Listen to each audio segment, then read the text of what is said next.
Hello there, friends. This is Spencer Michaud. Today we're going to be talking about the new moon in the third decan of Capricorn. Hope that you're having a wonderful Friday afternoon out there. We're going to be dissecting all of the different parts of this new moon. We're going to be talking about the third 10-degree section of Capricorn. We're going to talk about its host, Saturn in Pisces. There's a trine to Uranus with this new moon. We've got a void of course moon that's happening shortly afterwards. We have Saturn and Neptune traveling together, getting ready to move into Aries, and we've got an opposition with this lunation to Jupiter in Cancer. We're going to break it all down for you. Please, if you are joining me here today, let me know that you're here in the chat. I love welcoming some friends in here. I've got a few friends who have already stopped in. Mare is here, says Paintings by Mare, says hi from the studio in Maine. Oil painting with gloves on, so no typing for me. I'll be listening. Oh, it's nice to see you, Mare. Hope that you're creating something wonderful today. Always enjoy seeing all of your beautiful creations. Mare does all sorts of wonderful pet portraits. She's doing a series on birds. It's really cool. And I'm excited to be part of your creative journey, even if it's in the background there, my friend. Winter is here. What's up, Winter? Says hi, all stopping in from Massachusetts. Excited to hear about this new moon. Yeah, there's some really interesting stuff going on here, and especially in the weeks ahead as the new moon unfolds. So I'll try to do my best to shine light for you here, Winter, and hope everything's going well your way, my friend. Javiera says, hey, hope everyone is well today. I hope you're doing well today too, Javiera. I hope everything's going well for you up in Ontario, and the winter is treating you well, my friend. Okay. Couple announcements before we start into the new moon in Capricorn 3, which is our topic today. Couple things. You can find me, friends, over at SpencerMichaud.com. I've got a number of offerings up there at my website and the Book Now button. You can find all sorts of different types of readings. You can find things where I'm breaking down your natal chart. That's called a mythos reading. It's where we spend a couple hours together talking about the decans in your chart, the fixed stars, the tarot cards associated with each 10-degree section of each planet in your chart. We kind of make a roadmap for understanding where you've been, where you are now, and where you want to go. And I think that's a great use of astrology, just being able to see the narrative and the story of our lives. And we're going to talk about that a little bit today, narratives and stories. I think a lot of the things that we assume are truths are just stories that we've accepted. And I think that sometimes our natal chart, we've learned one particular story around it, and sometimes getting a new story can be really helpful for taking actions that can change our realities. So find me at SpencerMichaud.com. You can also visit the store at SpencerMichaud.com, where I have a number of things that I offer in digital form. So I have a Decans series where I have 3 to 4 hour workshops for each specific sign, and each decan webinar contains 3 decans that we talk about.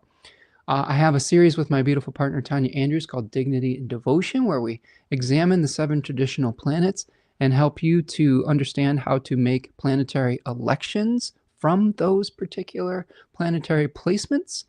And then I also have a Stars and Cards talk where I talk about the relationship between tarot and astrology.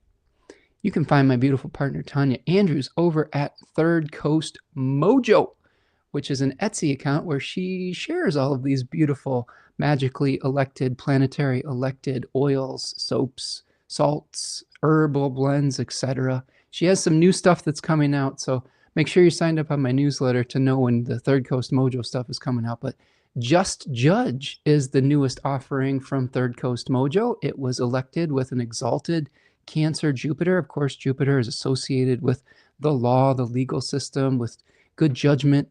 And this is something, it's a traditional conjure formula of a court case oil. So if you're having any legal challenges, especially with how things have been going in the collective lately, this is a great one to help you out with that. There's also a base Exalted Jupiter series with Jupiter and Cancer, great for just creating abundance, for increasing your luck, increasing your prosperity, increasing your generosity. I've been wearing this Exalted Jupiter oil recently, and I've just been feeling uh, very generous lately. As far as I just want to give, I want to stoke those wheels of reciprocity, and sometimes not even with any thought of return. I think that one of the things I've been learning a lot about, especially in indigenous cultures, is our wealth is not necessarily measured by how much we have and how much we receive, but how much we can give to others. And I think coming into alignment with that type of thinking is something that Jupiter, exalted Jupiter in Cancer, can really help us with. And this is a really great way to kind of segue into our new moon in Capricorn 3, because Capricorn 3 there might be some instances of wanting to hoard, and this might be a great way to keep those flows of reciprocity moving within our lives. Also, obviously, there's a monetary element to this new moon in Capricorn, and the Magnificent Money series is part of the Jupiter and Cancer series as well. So even if you do need to utilize that type of currency, which we all sort of still do in this system that we're a part of, this can help you to get what you need. All right, so that's Third Coast Mojo. Of course, you can find information about Third Coast Mojo and about when I'm going live in my newsletter. And there's a link to sign up to that in the description of this video or wherever you're consuming this podcast today. And that can really help keep you up to date with when I'm going live, with what offerings are coming from Third Coast Mojo, with new classes, etc. I've also been including a song of the week that has some astrological significations. This week's song was Black Capricorn Day by Jamiroquai, solving the challenge of feeling a little bit melancholy that we can sometimes feel in Capricorn Saturnine seasons, with the power of funk to uplift us. Right? I think it was I love Jamiroquai. I love his funky jams. So hopefully that brightened your day. But yeah, sign up for the newsletter, and I hope to see you there. Finally, you can support the channel today by purchasing a super chat while I'm live on YouTube. You can also purchase a super thanks after the fact if you're a YouTube member or YouTube subscriber. And you can also go to buymeacoffee.com, which is a Patreon-like website that helps support the channel and helps me to keep continuing to do this work. So thank you, everyone who's been able to support the channel in that way, and appreciate all of your support today. All right, so I've got for you for announcements. I've got some more friends stopping in, so let's welcome a few more friends here. What do you say? We got a number of friends stopping in. Maru's here, says, hi, joining from the start today. Nice to see you, Mara. I believe Maru is joining us from Germany via Argentina, if my memory serves me correctly. I love that we have such a global community here.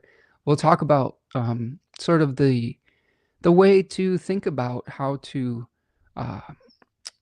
the externalization of the costs that we have through doing business today, and how sometimes when we put our energy towards increasing growth, etc., we have to think about what is the cost? What is the cost to our neighbors? What is the cost to our global community members? What is the cost to our earth? A lot of those things we're going to talk about today, and just having people stop in from all over the world just reminds me that we share this planet with so many beautiful souls, and it's not just about individual nationalistic thinking. And really grateful for all of you who keep coming from around the world. So appreciate you, Mara, today. Ani is here. Says, looking forward to this cast today. Tanya's new exalted Jupiter is lovely. Ooh, thank you, Ani, for hyping that up a little bit. It is really good stuff. She is an excellent elector of charts and has a lot of great wisdom, has done a lot of great work with the Picatrix and with various other magical grimoires. It really is a passion of hers, and we talk about some of the elections together sometimes, but she is an expert in this as well. So I am just so grateful to be partnering with her with all of this as well. So thank you for the kind words with that. All right, Honey says, apologies, most of my typos are autocorrect. Okay, hope you're well too, friend. The generosity is from that beautiful disseminating moon applying to Jupiter. Yeah, the Jupiter election was awesome. There was a couple different choices we could have made with that, or that Tanya could have made with this, and just choosing the Taurus moon as the ruler of the chart was pretty awesome. I think there was some really good stuff coming out of that chart.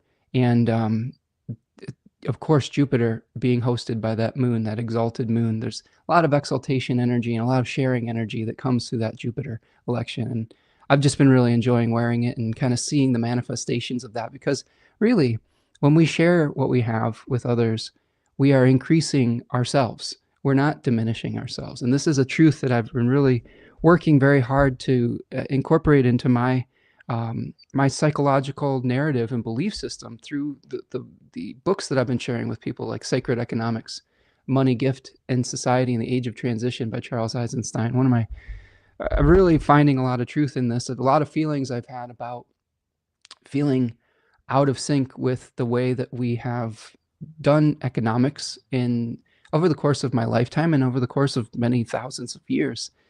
There's just something that feels off about it. And we're seeing the results of that by the stripping of our planet, the stripping of our trust in one another. I think this is something that is the core fundamental thing that is coming out of this book, is we need to learn to trust each other. We need to learn to cooperate with one another. And by doing so, we can enrich one another far beyond what we could as competing individuals. And it's just something that I'm learning more and more about, and trying to reprogram my own thinking around it. And it's not always easy. A lot of the ways that we've thought about creating abundance in our life has come through fear of scarcity, through fear of not having enough, through manufactured scarcity from the powers that be, and through survival feelings, right? Where we feel like we need to act in a certain way to be able to survive. And this is something that's going to take a while as a community to start thinking of what are the new possibilities. Do we have to accept this old model? Do we have to accept the stories and the beliefs that were given to us and passed down through a number of generations? How can we imagine like a more beautiful world that's possible? That's really the name of another one of Eisenstein's books. And that's what I'm attempting to do here. And I'll attempt to do that with you here today, because I know that there's been a lot of things in the collective that have been really frustrating and challenging. And how do we start to visualize what we do want when we aren't seeing what we want? When all that we're seeing in the collective day after day is an increase in the noise connected with fear, increase in the noise connected with isolation, competition. More for me means less for you. Like these are all stories. Even money itself is a story. It's a set of relationships and agreements. And I think these are important concepts to internalize as we move into this new moon in Capricorn. One that is very associated, this decan is very associated with managing material resources, with the responsibility that we have when we become in charge of anybody, whether it's ourselves or of an institution or of a group or a business, etc. All of these things require a desire to be of service, whether that's in service of your customers or in service of your neighbors. So these are really important things to think about. And I don't have all the answers yet. And I want to preface what I'm saying today with, as astrologers, I think curiosity is the best way to be an astrologer, a person, etc. And when we start to think that we have the market cornered, whether it's on a technique or on an idea or anything like that, then what we're serving is the forces of separation, the forces of turning the commons of the ideas into something that is monetized and that is privatized. And we've seen the carrying capacity of that with this particular earth start to suffer under the weight of that, the weight of creating waste, of creating isolation, and the externalization of costs. We'll talk about that idea today. The externalization of costs is something that is really eye-opening for me, especially as an American, as a country who has externalized costs for a long period of time, couple centuries we've been doing this. And a lot of times we are worried about our economy. How do we make things less expensive, right? We're all suffering under the weight of inflation, et cetera. And I think we have to start asking different questions. What is the cost of what we are making? What is not only the physical monetary cost of what we're making, but what is the environmental cost of what we're making? What is the social cost of what we're making? What is the relationship cost of what we're making with our neighbors, the friends that we share this beautiful earth with? All of those things are I think, really interesting to explore, and in ways that we might not normally think about, economics. So let's keep going. Okay. Hey, Oracle with Aish Rose is here again. Nice to see you coming back again, my friend. Thank you for joining us in the UK once again. Love it when people come back the next week. It's like, oh, we're just got this weekly meetup. I love it. Love that we're creating community in that way. Okay, so let's talk about this new moon in Capricorn. I think it's impossible to not think philosophically about some of the issues that we're facing in the world as we try to talk about the astrology, the technical astrology. I'm a believer that talking solely about just the technical parts of the astrological placements is very disconnected from the realities that we are living. So how do we reconnect these? How do we get out of that hyper-rationalism that the Cartesian thinking has brought to us, that has led us to this age of isolation and separation? So we have to think about, when we're talking about the astrological placements, what does that mean for us in our daily lives? What does that mean for us when we're trying to say, well, I'm going to utilize this knowledge to take action in my world? So let's just talk about some of the technical details first, and then we'll figure out what that's going to mean for us moving forward. So I'm going to bring the chart up here so you can see on the side here. We've got the new moon in Capricorn 3, January 18th. This is coming up this Sunday. Some of the timing of doing this, usually I'm a little bit more in advance with the lunations, but this is how it worked out this time. So January 18th, Sunday, 2:51 p.m. Eastern Standard Time. Make the appropriate adjustment for your time zone. A couple features with this new moon. It is going to be in that third decan of Capricorn. We will break that down in great detail, associated with the Four of Pentacles, talking about taking on responsibility and managing the resources that we have, being able to be of service to our communities. It's a solar decan, so we're going to be working with kind of this Sun-Saturn energy, right? Where we're feeling the weight of our responsibilities. We're feeling like we might have to do some things that aren't necessarily fun, but we kind of are bound to them. And how do we take on that mantle of responsibility? What is the righteous way to do so? What is the way to be able to serve people and be in leadership positions that are not exploitive, right? That are service-based, community-based. This new moon's going to be trine Uranus. So we have a trine from the big stack up in Capricorn that we'll talk about in a second, right? Because we have Mercury and Mars co-present. All of these planets are making trines to Uranus in Taurus 3. So this new moon may be laying out some new ways of thinking.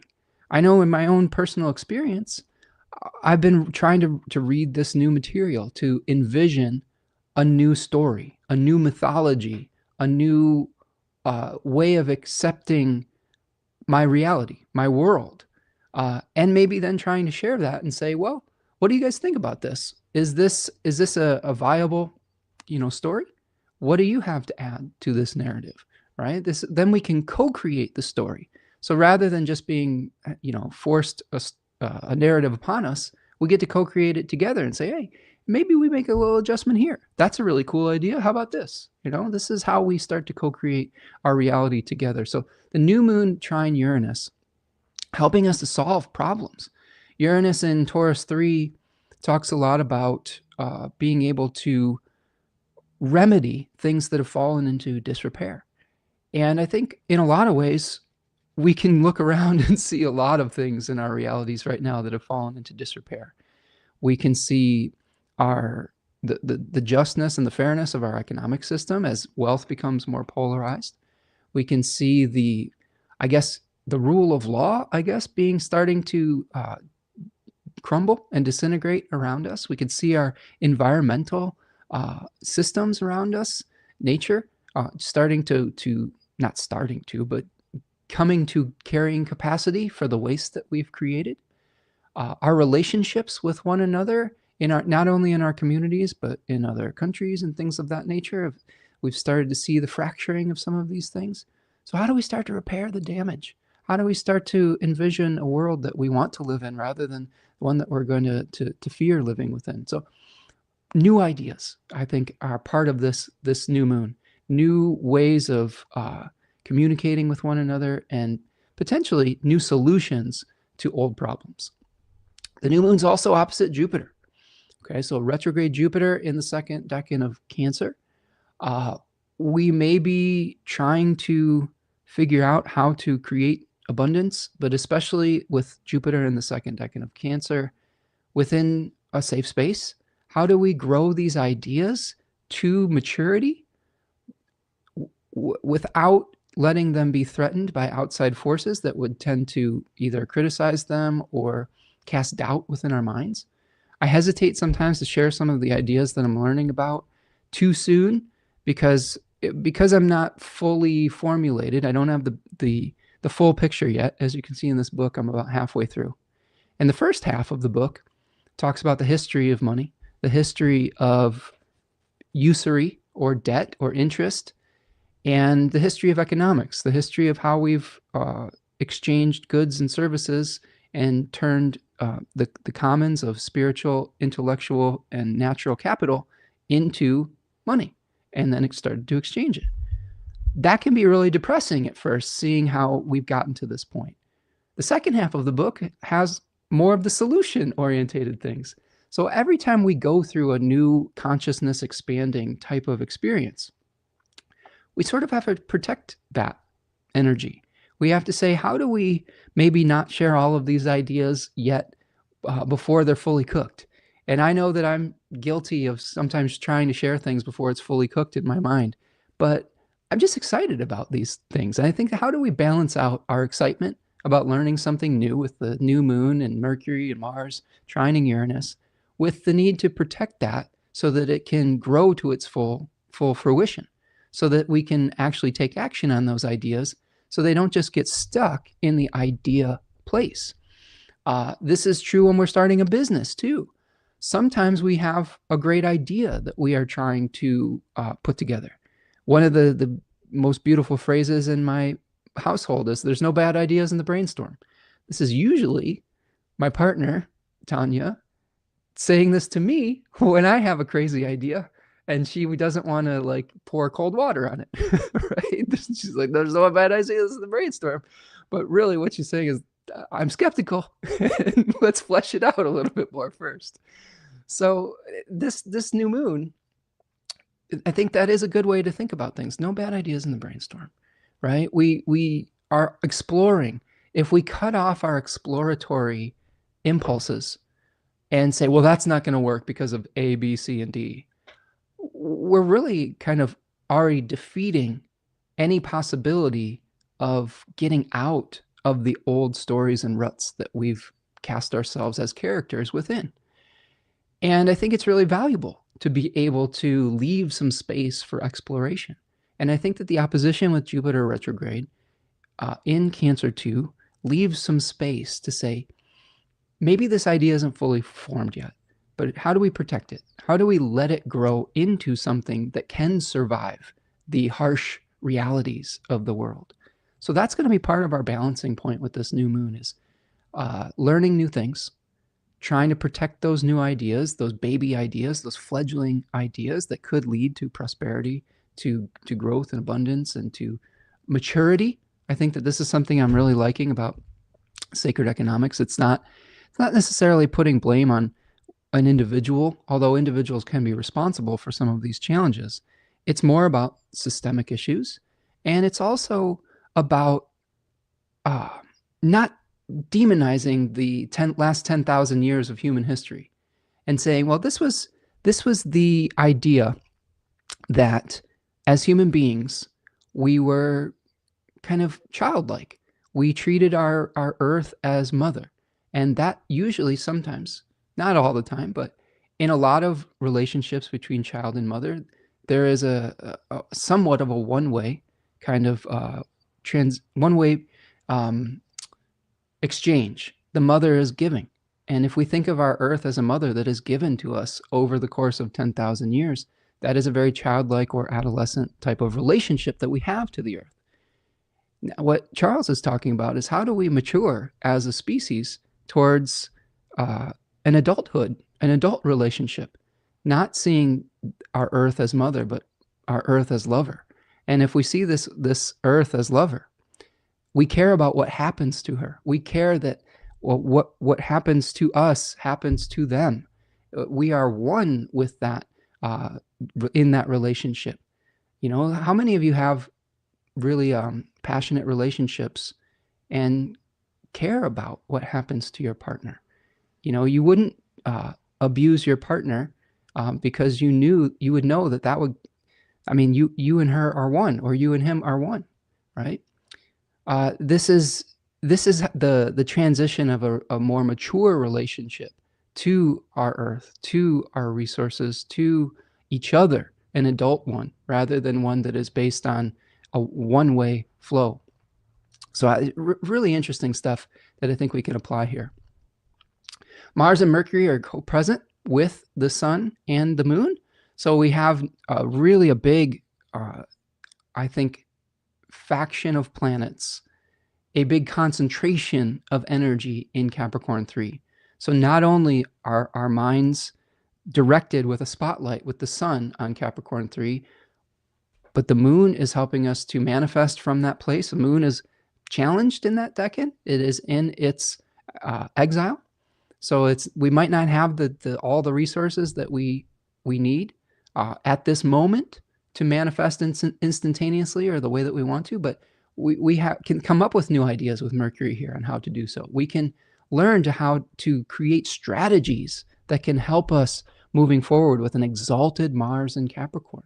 This is, I think, really important part of this is not about instant gratification. This is not an instant gratification new moon. This is a delayed gratification new moon. This is where we're creating the structures and the accountability that's going to help move us forward into success, into the future for the long haul, not for just, being able to get what we want tomorrow. And then after that, well, we have to live with the consequences of not thinking long range.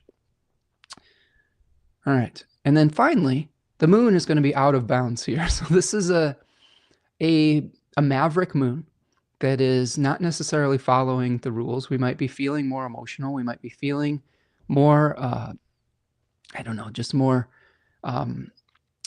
in our thoughts and memories. Our bodies may be pushed to the extreme with this new moon. We will break all of that down in a second.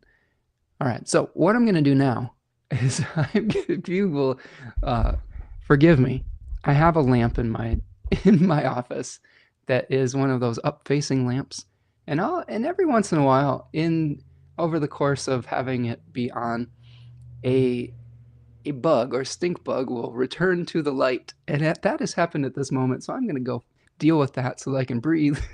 I'll be right back. Thank you, friends, for your patience.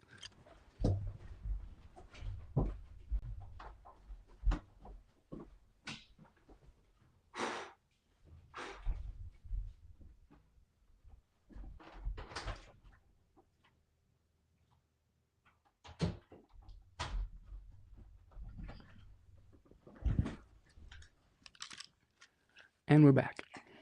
Yeah, every once in a while there'll be a bug that will just like fly right into the lamp, and then it's just like smoke city.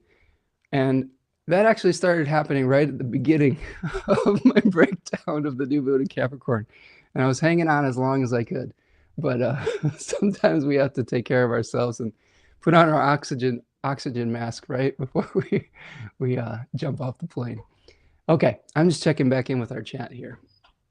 What do we got here? What do we got? Javier says, can we start on Saturday? I want to see what's building up. Well, we still got a balsamic moon coming on Saturday, right? But yes, starting to visualize what you want. You can start letting go of the old narratives up till Saturday. I think that's a really great way to prepare for that new moon for sure. Carol is here. What's up, Carol? Nice to see you. Hope you're doing well, my friend. Nice. Thank you for stopping in on the chat. Ani says, repeat the name and the author of the book, please. This is Sacred Economics, Money, Gift, and Society in the Age of Transition, the revised edition by Charles Eisenstein, who is also the author of Climate, A New Story, and The More Beautiful World Our Hearts Know Is Possible. He is a social philosopher. He is a very, very intelligent person. I believe he's a Virgo sun with Jupiter in Virgo. And I looked up his chart. He's got a bunch of he's got Venus in Libra, and he also has Mars in Capricorn. I think he has Mars in Capricorn III. So he's thinking about delayed gratification. He's thinking about the big picture. But he's also, what I love about him too, is it's not just in his head.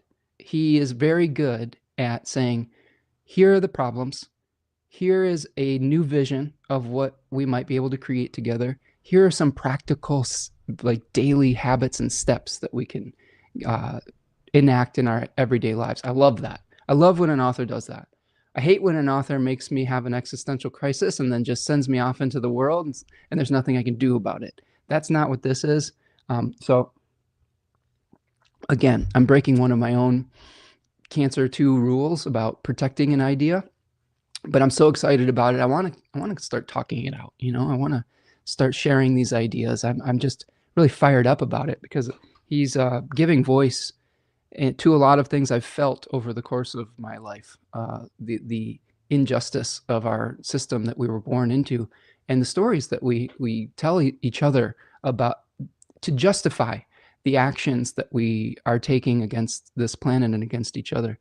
And it doesn't have to be that way. Like for thousands and thousands of years before the monetary system, we had a lot of cooperative societies, and there's examples of those in this literature as well. Maro says the Earth Mother relationship is interesting, seeing how we as a society have been relating to women, right?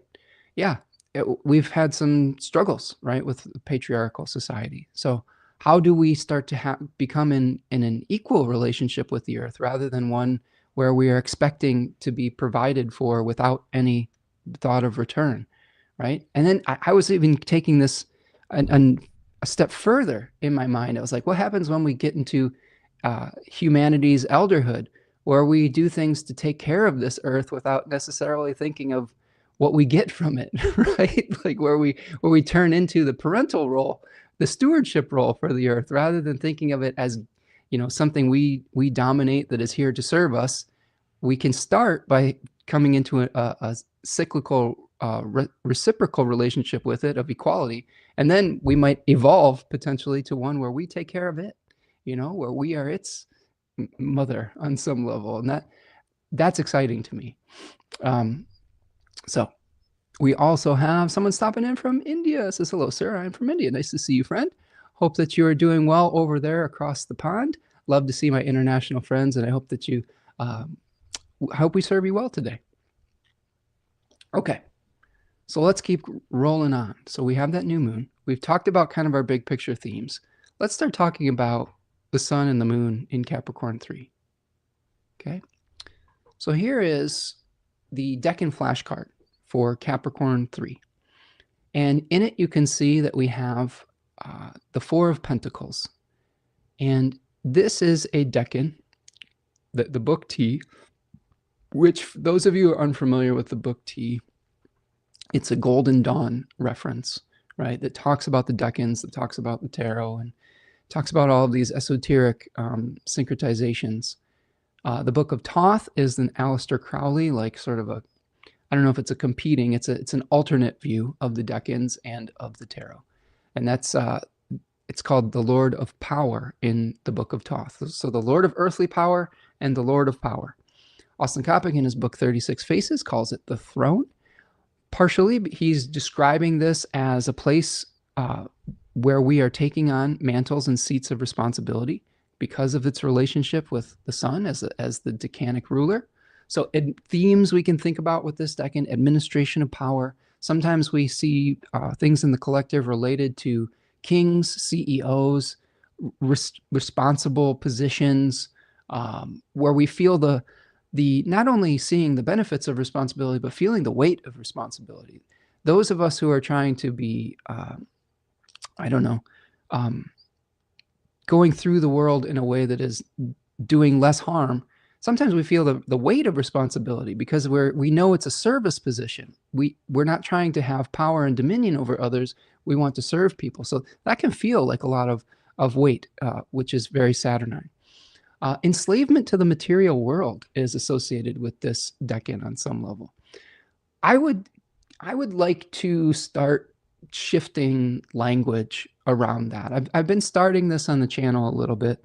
A lot of the early 20th century, late 1800s, 19th century language, and especially post René Descartes, talks a lot about the separation between mind, soul, and body. And a lot of the language that is infused into some of even these decans and the tarot cards, it's very separatist. It's very rational, quote unquote. It is very unensouled. So when we talk about enslavement to the material world, I think there is a difference in thinking about that. It's not that to become spiritual, we need to leave materiality behind. It is more about how do we become in right relationship with the material world, right? It's more about how do we become effective stewards of these resources or these gifts. Let's not even think about them as resources anymore. The other book that's really given me a lot of insight into this is called Braiding Sweetgrass by Robin Wall Kimmerer, who is an indigenous biologist. And she, in one of her chapters, talks about, what if we started thinking about the Department of Natural Resources as the Department of Gifts? We might treat a gift differently than we would a resource that is unensouled, that has just become this faceless, soulless thing, right? We turn things that have intrinsic meaning into this homogenized money, into a resource. And that's taking the sacredness out of money and economics. That is another point that Charles Eisenstein makes in this book that is really, really attractive. It's how do we think about these means of exchange that become sacred once again? Because we are living a physical reality. And we can argue the nature of the soul, but we have to deal with physical reality. And when we start living for the next life, this is something I've always had a lot of problems with. When we start living for, well, are we going to get our piece of sky pie, right? Are we going to get our, heavenly reward? It is that is the type of thinking that leads to us destroying the gifts that we enjoy on this planet and destroying our relationships with one another. And I think that is a huge shift in our thinking. Is how do we start to think about right relationship rather than how do we release our attachments that are impossible to release completely. I will say, when I'm talking about enslavement to the material world, I think we can talk about the releasing of hoarding mentality. I think we can talk about the releasing of the Wendigo mindset, the greed that comes from becoming a stopping point for wealth, for resources, for land, for anything, for power. When we become stopping points for those things, that's when we have fallen victim to the enslavement to the material world that is talked about in this Decanic material. So how do we become great facilitators for the movement of these resources? Because a lot of times what we see in literature about money, economics, is we have this idea that resources are scarce. I don't necessarily think that is true. I think that the distribution of resources is ineffective. And how do we become facilitators? If we want to become great, uh, we want to become skilled in this decan. How do we become facilitators for the exchanges that will help one another? I don't think money is inherently evil. I don't think money is inherently bad. But I do think that the the stopping of the flow of it is what leads to almost every problem we are experiencing as a human species and the relationship we have to other non-human species on the planet. It really does boil down to it. We worship at the altar of um, currency, right? We worship the altar of money, and it has to become actually something actually sacred rather than something disembodied, if that makes sense. So gathering wealth is a Capricorn III type of experience. We have warnings in this decan, like where we talk about King Midas, right? Where everything we touch turns to gold, and our desire for that. For those of you who aren't familiar with King Midas, so I'll just read a little excerpt from theoi.com. It says, Midas was a wealthy king of Phrygia in Anatolia. When Silenos, or Silenus, an elderly companion of the god Dionysus, was separated from his master's company, Midas captured him with the lure of wine. He treated the old satyr hospitably, and then after returning him to the god, was rewarded with a wish. He prayed for a golden touch, a boon which quickly proved a curse when the king discovered his food was also transformed. Petitioning the god again, he was instructed to bathe in the river Pactolos, which not only rid him of the power, but also imbued the river's sands with gold. So this is a cautionary tale that is really making a lot more sense to me as I'm learning different languages and histories around these systems. It's really the warning of turning all of these turning beauty into something that we exchange as monetary currency. There are so many things in this world that we've kind of stripped of any type of intrinsic meaning, and we've created a quantitative meaning to them rather than a qualitative one.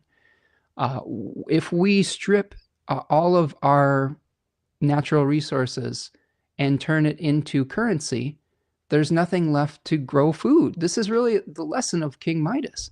If we had that golden touch, and we touched our loved ones, and then they became gold. If we sold them out, right, we wouldn't have those relationships anymore. We wouldn't have that support that we come to rely on with our loved ones.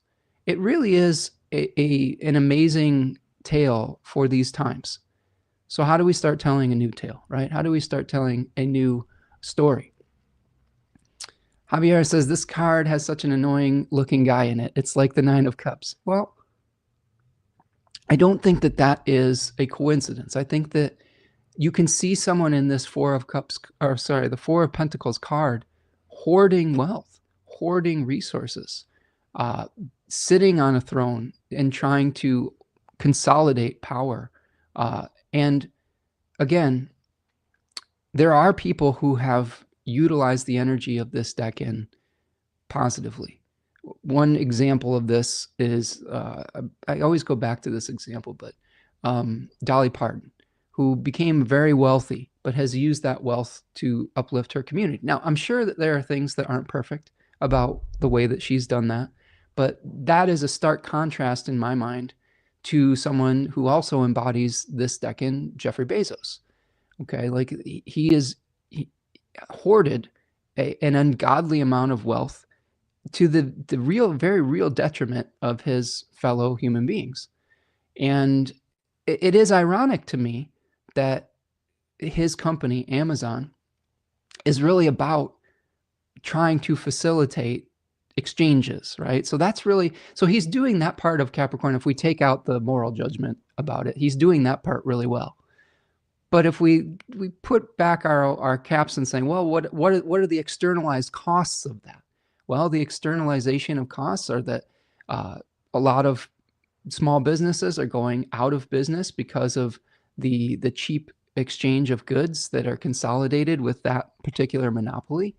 The workers that are doing these deliveries are being mistreated, having to urinate in like a Coke can or something like that because they're not given enough lead time to deliver these goods. The working conditions in the warehouses are a constant source of challenge. And, you know, this one individual has so much resources and power that people like that and him, like Elon Musk, etc., have an enormous amount of influence in political elections so that they can keep perpetuating the myth of exponential growth. So those are externalizations of costs. We also don't really understand the costs of the waste that is created through all of this, right? So when we make stuff, when we turn nature into a product, eventually that product, if we were doing it well, could be returned back to the earth without creating pollution. Well, that's not how we've lived for a number, well, at least the last couple hundred years. When we make something, when we turn a tree into something, or we turn oil into plastic, what is returned back to the earth does not disintegrate and return back into the cycle. We're not adding anything to our mother, to our lover, right? We're just creating this like choking kind of experience where the oceans are warming and full of garbage. Our waterways are choked with chemicals and with trash. It is not a sustainable system. And this is something that we're going to have to consider moving forward with Capricorn 3 is how do we start creating and facilitating exchanges in ways that don't either become an endpoint for the resources or have externalized costs that destroy the ability to continue to facilitate life on this planet. I mean, that's really what it boils down to, doesn't it? I hate to be hyperbolic about it, but we really are facing a crisis of whether life continues on this planet. And we're going to have to shift our stories to continue to survive. Ani says, well, Jeff Bezos has a Cap 3 stellium in the 10th and got a stereotype, so the positive version is welcome. Right. And maybe you made that comment before I launched into my Jeff Bezos thing, but yeah, there are different archetypes, right? So how do we, I think it is a mistake to demonize any particular decan in the astrological wheel. Everything has a purpose. Yeah, Javier says, reminds me of the hunting of the buffalo. Exactly. What happened with the great herds of buffalo in North America? The indigenous cultures only took what they needed and then let the resource renew itself. Okay, they used the whole buffalo. Whereas when colonization forces came to this continent, I mean, anyone who's seen Dances with Wolves has a visceral memory of what happened when people came and started just killing great herds of buffalo, taking one tiny piece of it and letting the carcasses just rot. And what that does is that's insulting the gift that the earth has given you to the point where it can't give anymore. Imagine someone gives you a gift, and instead of saying thank you, you take that gift and you pull down your pants and you take a piss on it and then you stomp on it and smash it right in front of their face. That person's not going to really want to give to you anymore. When we show gratitude and appreciation and reciprocity, then we start to grease the wheels for that gift kind of culture to work. And it does come through trust too, right? But going back to the point of every single part of the zodiac has a purpose. What is the purpose of Capricorn 3? Well, I think that the new story we can start to tell here with this sun and moon, in this new moon, is one of responsibility towards each other. I saw a really great clip the other day, and it was from Steve Irwin. You familiar with Steve Irwin?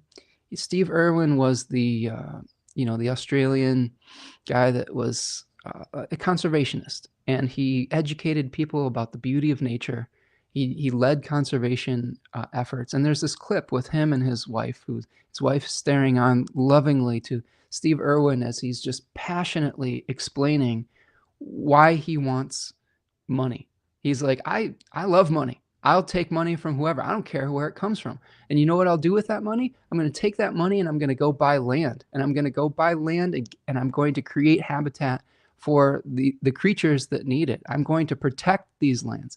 And he's like, give me all the money in the world. But his desire to do something with it, to be a philanthropist, to create habitat that is disappearing through the monetization of the natural commons. That's the type of energy with Capricorn 3 that in the new story that we can tell. It's not evil if you want to have money, but what do you do with it? Are you an endpoint, or are you using that to create infrastructure for your fellow human beings? Are you returning it back to the commons? What are you returning back to the earth? What is the reciprocal exchange that you have?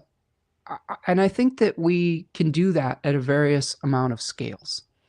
I think that a lot of things that we get, I don't know, something that gets us in over our heads is we think that we need to make everything huge, enormous.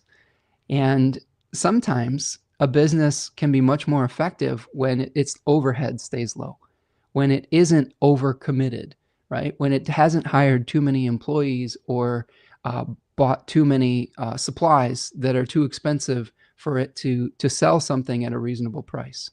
These are things that we can get in over our heads with. Been counseling, my little Capricorn 3 daughter in this regard, is try not to get in over your head with your overhead. Be able to deliver on your promises. Be able to think about, if you do hire an employee, how can you serve that employee in the best way possible? How can you create a standard of living for them that is, quite frankly, equal to your own, because they are you and you are them, right? So I think that there's ways to utilize this energy that doesn't fall into the only story that we've been told by people like CEOs like Jeff Bezos, etc. Javier says, I've been learning about Mesoamerica and Mayan astrology. I'm feeling that earth call from my ancestors and the galactic center. Absolutely. I love it. I love that curiosity, and learning about our ancestors is so important and enriching. I've been trying to connect with just even some of my own family and ancestors through my reading and understanding. I have a lot of ancestry through Norwegian culture. My daughter's been kind of exploring her Norwegian roots. I also have a number of people in my family that were Mennonites, and they were leaders of their community through the Mennonite community.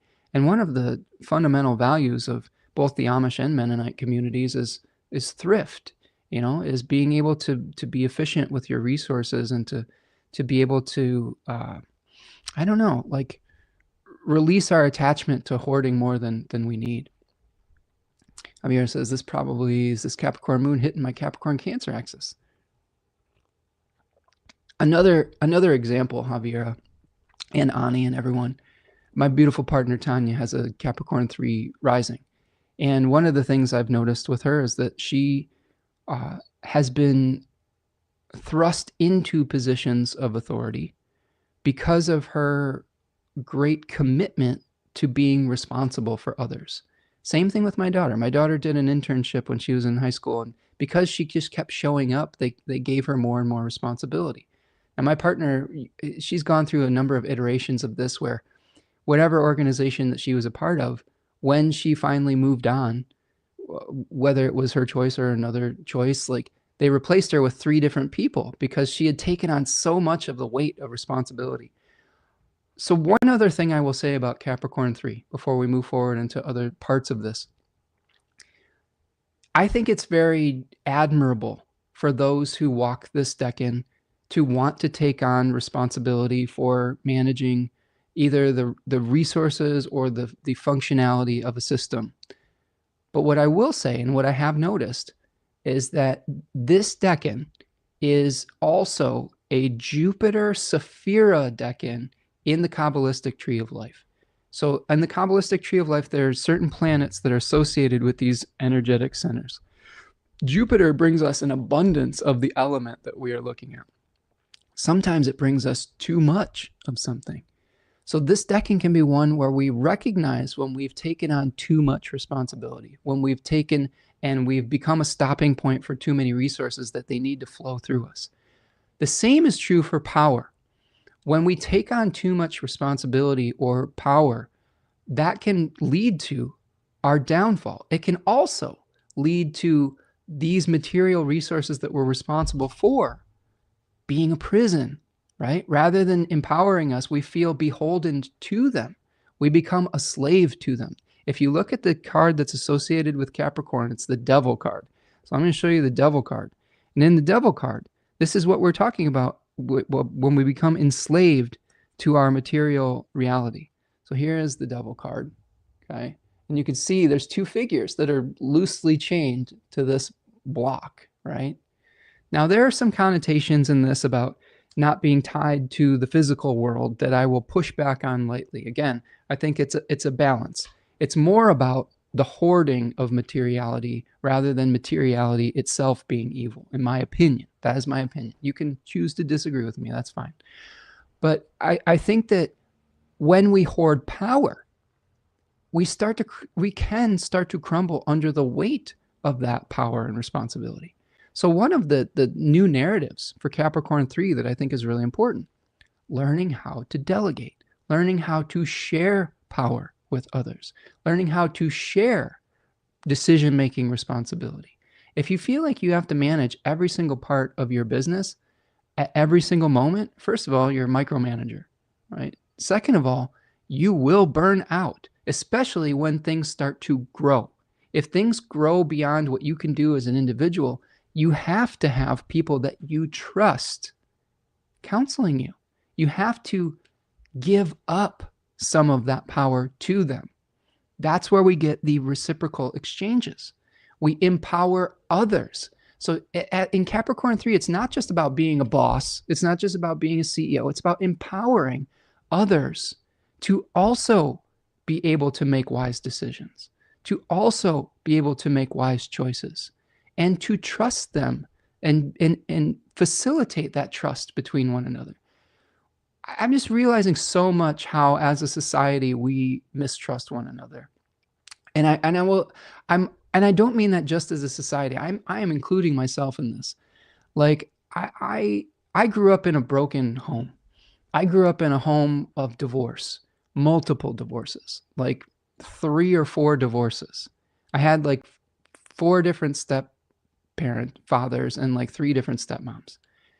And what the narrative that I took on with a lot of this is that, well, more for me is less for you, right? Like, and this came to me, I had a real epiphany reading this book this morning.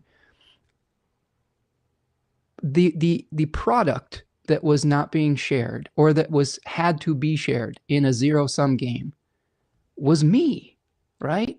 Was me. It was the time that my parents spent with me. And when I visited one person, the other person was sad. The other person was missing out. Do you see what I'm saying? And there was so much hand-wringing and fighting about all of those things and schedules.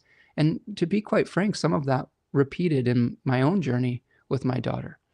And it's so sad because it internalizes this scarcity mindset of like even our time together with one another is competitive.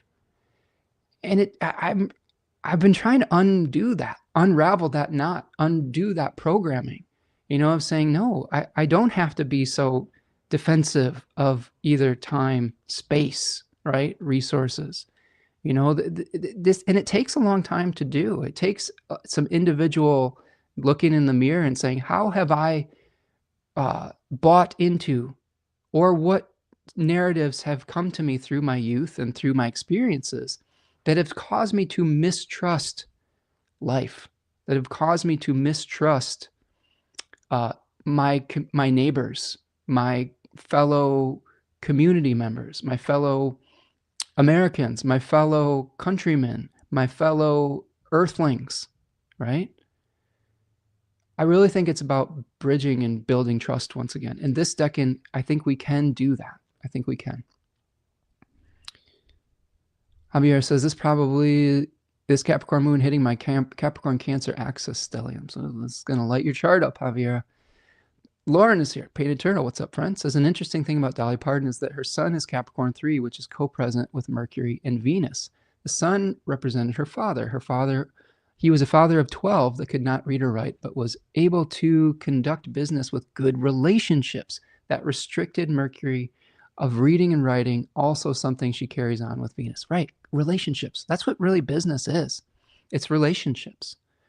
So how do we start making relationships with one another under the auspices of a Capricorn new moon that are joyous rather than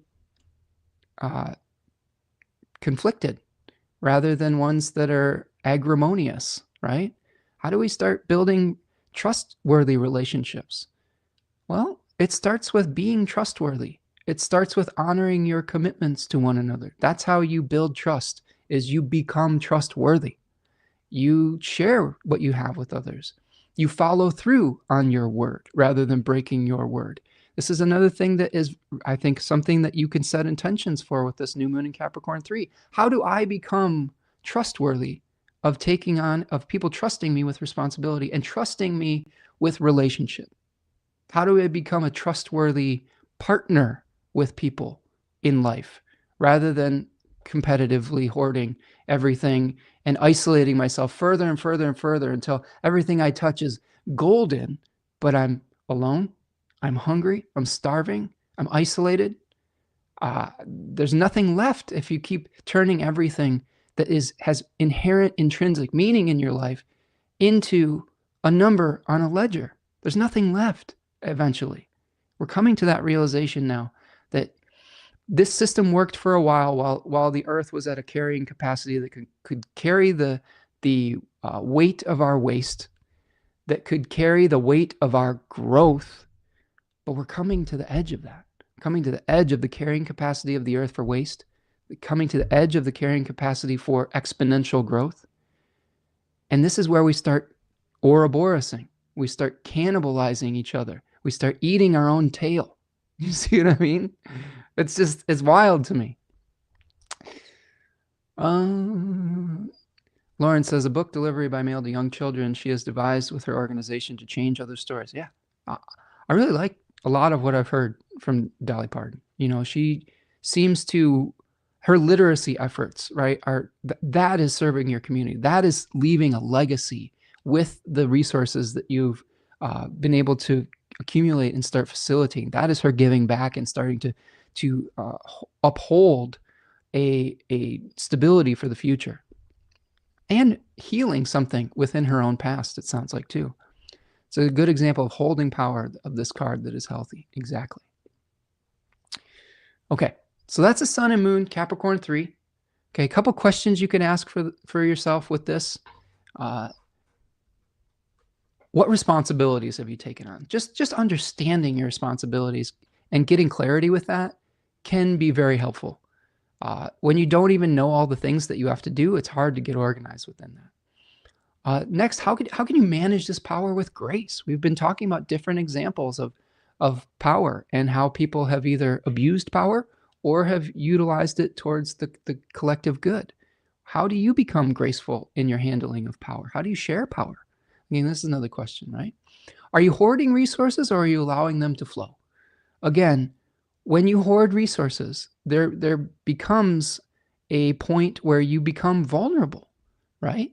You have to erect all these walls and edifices to hold on to your wealth, to hold on to your power.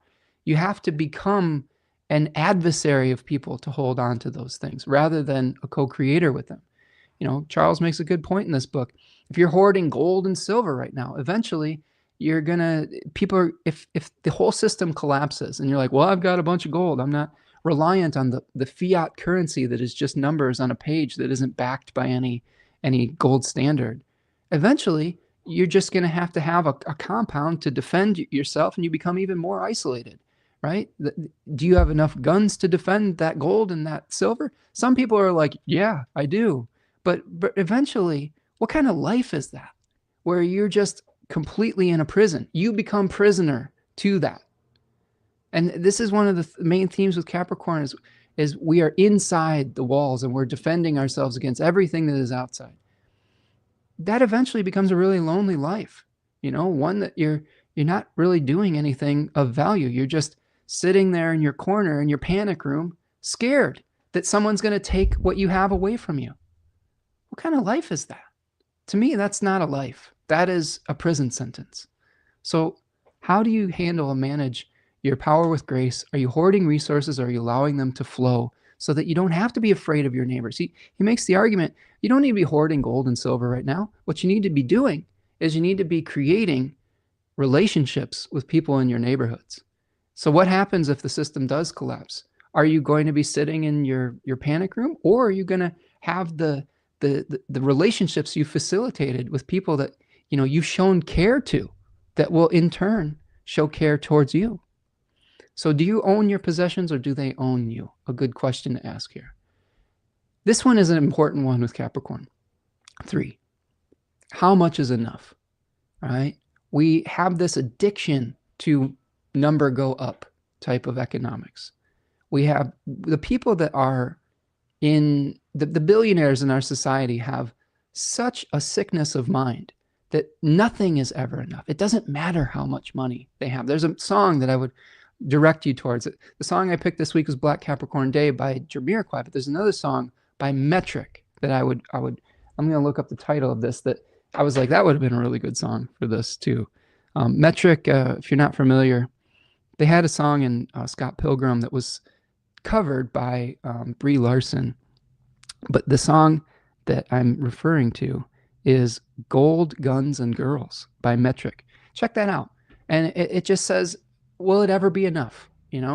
It's like all the guns, all the gold, all the girls.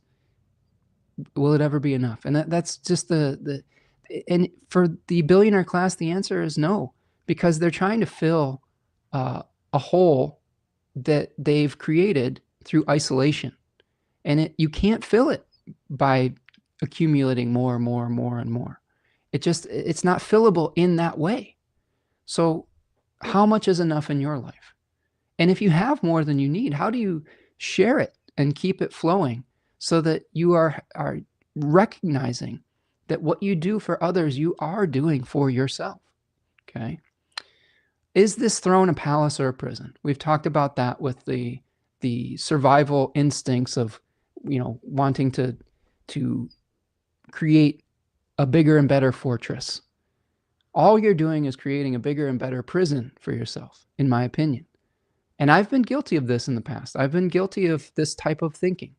And it is very eye-opening to try to learn a new narrative and to try to embrace that narrative, because the one that we've been working on, it's empty. I mean, look around you. Look in the news right now. Look at the mistrust and what that has created. Look at what the hoarding and the isolation of great amounts of wealth and the wealth inequality has led to. Is this the world that we want to continue to uphold? Are these the systems that we want to continue to pour energy into? It's not for me, and to be able to make those changes, we have to have a new vision first. And that brings us to Saturn in Pisces 3. This is the host of this new moon. Okay. Now, this is the last kind of Capricorn series that is going to have Saturn in Pisces for quite some time. And we are about to see a shift in the way that Saturn operates into Aries. We got a preview of that when Saturn was in Aries in the beginning of 2025 for a few months. And this, I think, is our last opportunity for 30-ish years to bring a new vision into reality. And to be able to concretize something new, we have to think outside the box. We have to say, what is the most, just like this book. I mean, these are the questions we can ask ourselves. What is the more beautiful world that our hearts know is possible? Some people who are cynics will say, you're just naive. That's not how the world works. We're just going to cannibalize each other till the end of time. It takes a lot of courage, I think, to ask the question, maybe there's a better way. I think Saturn in Pisces is helping to facilitate this. You see the 10 of Cups card associated with the third decan of Pisces. And this is a very idealistic card. Now, there are costs associated with this idealism. Austin Coppock, in his beautiful book, 36 Faces, calls this a cup of blood, because this is a Mars-ruled decan in a Jupiter-ruled sign. Jupiter is the visionary. Jupiter says, what is possible? What beautiful, expansive order, peace, etc. is possible? Mars says, what are you going to give up? What will you have to release to make that possible? What will you have to sacrifice to make that possible? I think that the things I've been talking about today will require some sacrifice. They will require the sacrifice of old ideas, of old ways of organizing our beliefs around what is possible. It might require a different way of creating the things in our life. It may require changing the means of exchange. But what do we gain through that? I think this is the better question. If what we're gaining is trust in one another, if what we're gaining is compassion, if what we're gaining is sustainability of life on this earth, of a balanced, caring relationship with our lover earth, not just our mother, but our lover, so that we care about what happens to them, not just what happens to us, we gain all of that when we start making those changes. And the daimon in this decan is Elpis, which translates to hope. And one of the hallmarks of this decan is having a wide swing of emotions. I don't know about all of you, but whenever we look at the news lately, there's all sorts of wild swings of emotions happening. There's the depths of despair when we see people losing their lives and their freedoms because of authoritarian power, because of greed, because of mistrust. And I think that sometimes we have to experience that. This is the shown to us through the story of the jar of Pandora, where all of the ills of being human were unleashed onto the world. Death, old age, war, all of these things. But Elpis was what remained under the lip of the jar. And Elpis translates to that hope. To be able to continue to be a human being when we have awareness of our impending death, we need to have hope. We need to think about how we make meaning out of the time that we have. And for us to envision a better world that is cooperative and not, based on suffering and scarcity and, a zero-sum game, we have to kind of have some hope and faith in one another. And I think this is the opportunity to put that vision out there. Think big, dream a little bit. What does that mean for you personally? It might mean something like you want to completely change the structures of your life, but you have to visualize what that success looks like. And it doesn't just look like a bottom line in a bank account ledger. What does your time look like? Are you doing something that you love, or are you a prisoner to it? Are you surrounded by people that you care about, sharing wonderful relationships with them, or are you despised because you're too arrogant to share any power or any credit or any of those things with someone else? I see this in our own community too, in our astrological community. Oftentimes, people who get into things like astrology, metaphysics, will start to feel like they have discovered something incredible. And they're right. They have discovered something incredible. This knowledge is amazing. This knowledge is so valuable, right? But then what happens is they said, well, I'm the one that discovered it, and it's mine now. And if you don't think about it exactly the same way that I do, you're wrong, or you're an asshole. And that's where we go wrong with this. The joy of discovery, everyone should be able to have that, even if we're discovering it at different times. How many times have we seen different inventive things happen over the course of history where multiple people were tapping into that same, vein of inspiration, and these things were erupting from the collective unconscious? It's beautiful to see it. And I think that what is it's based on the same ideas of scarcity consciousness that we're talking about with tangible things. We're trying to turn intellectual ideas into privatized property rather than taking them away from the collective and the commons. How do we share these ideas so that the spark of our idea inspires someone else towards a great life? This is one of the things that I just believe in wholeheartedly, that I keep my channel the way that I do. I'm sharing my insights with excitement so that I hope that it enriches your life, right? So that you take that idea and you build upon it. You take that idea and you say, you know what? I heard this great idea. Spencer had this idea. It probably wasn't just coming from him. He channeled it from some other source. Like, I read a book. I talk about like people like Austin Coppock here. I'm inspired by him. And I say, how do I build on that? How do I share this? Like, how do I spread this far and wide? And that will inspire someone else, to maybe put their little spin on it. Like, that's how culture is spread. And when we try to hoard ideas, intellectual property, etc., we become just like the Four of Pentacles, King Midas hoarder of material resources. We stop the flow. How many great ideas could be created if we were to share them with one another rather than saying, I am the ultimate authority on this? No, you're not. You're not God. Like, you know what I mean? Like, this is where we have to kind of start to release our attachment to being the one that came up with the idea and just admire the idea that it came through us, that we were a vessel for this. That's incredible. Wow, that's an awesome idea. I can't believe that this came through me.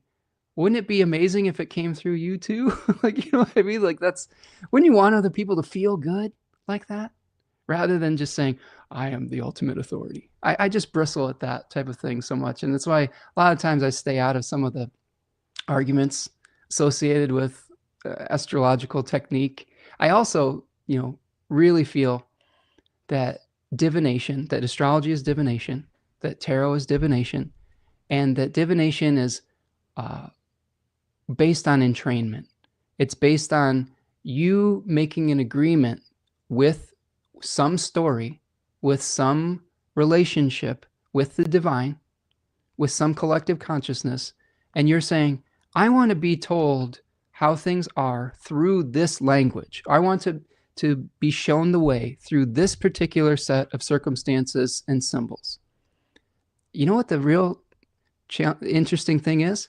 Those symbols and systems can be completely different, and you can still come to the similar truth. I've seen this through utilizing different systems like astrology, through tarot, through animals, through numbers. If you entrain yourself to these different things, a lot of times they're saying very, very similar things. They're just a different language that you're speaking. So what you're doing is you're saying to somebody, you speak German, but German is wrong. And we could say that this is a phone, and there is a word for phone in German. Okay. See what I'm saying here?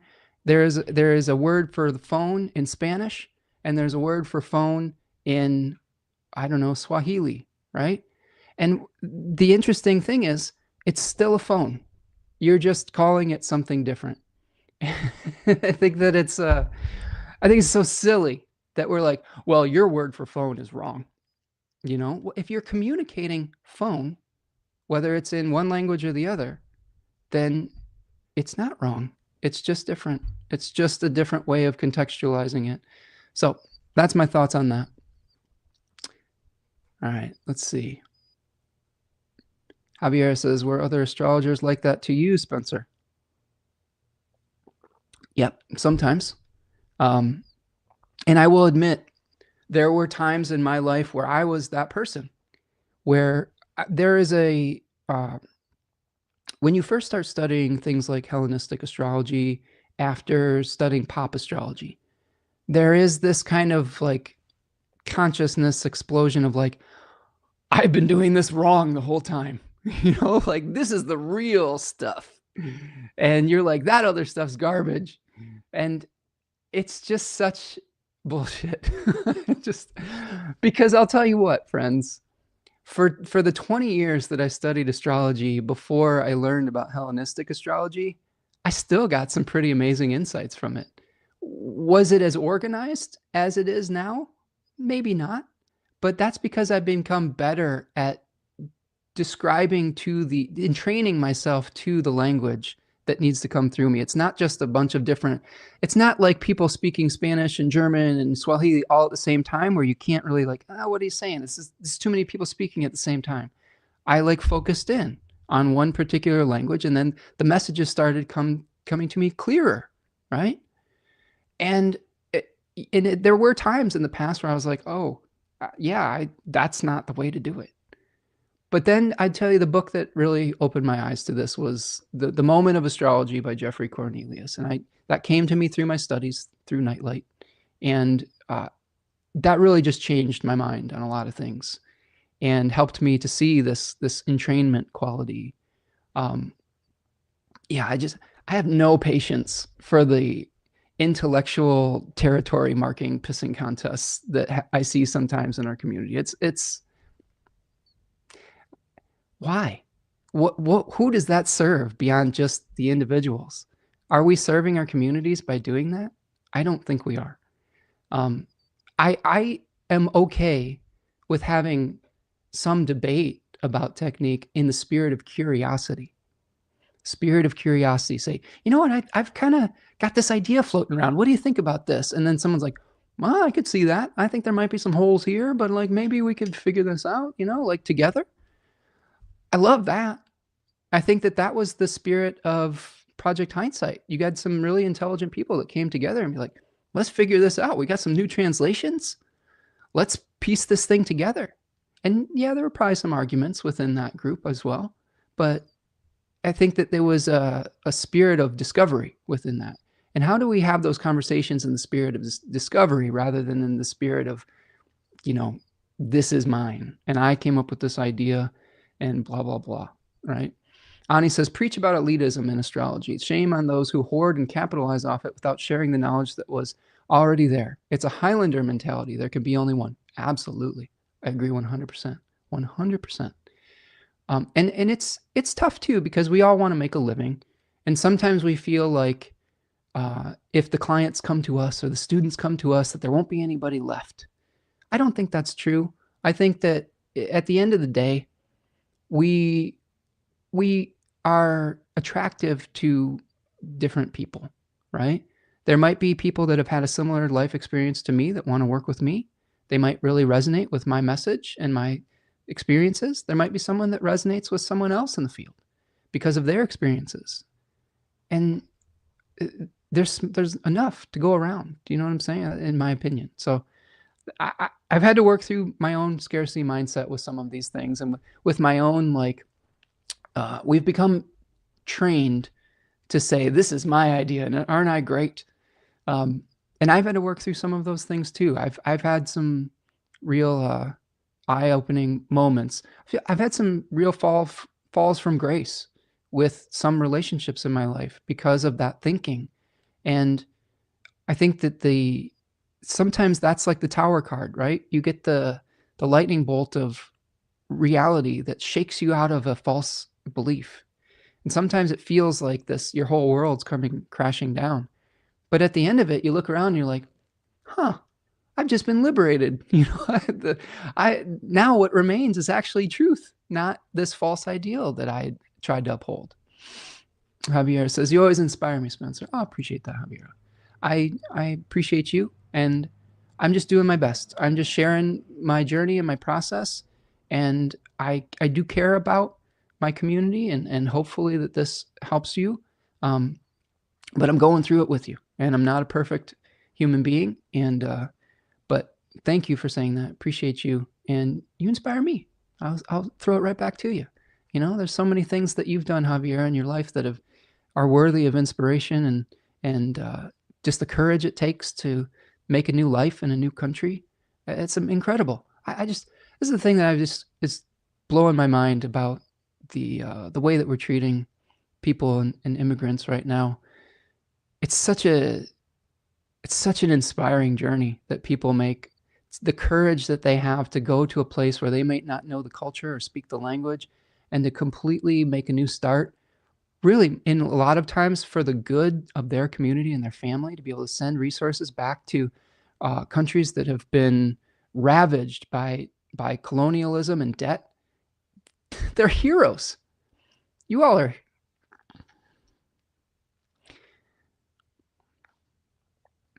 You all are heroes. I'm getting choked up thinking about it. But you inspire me, Javier, and keep on going.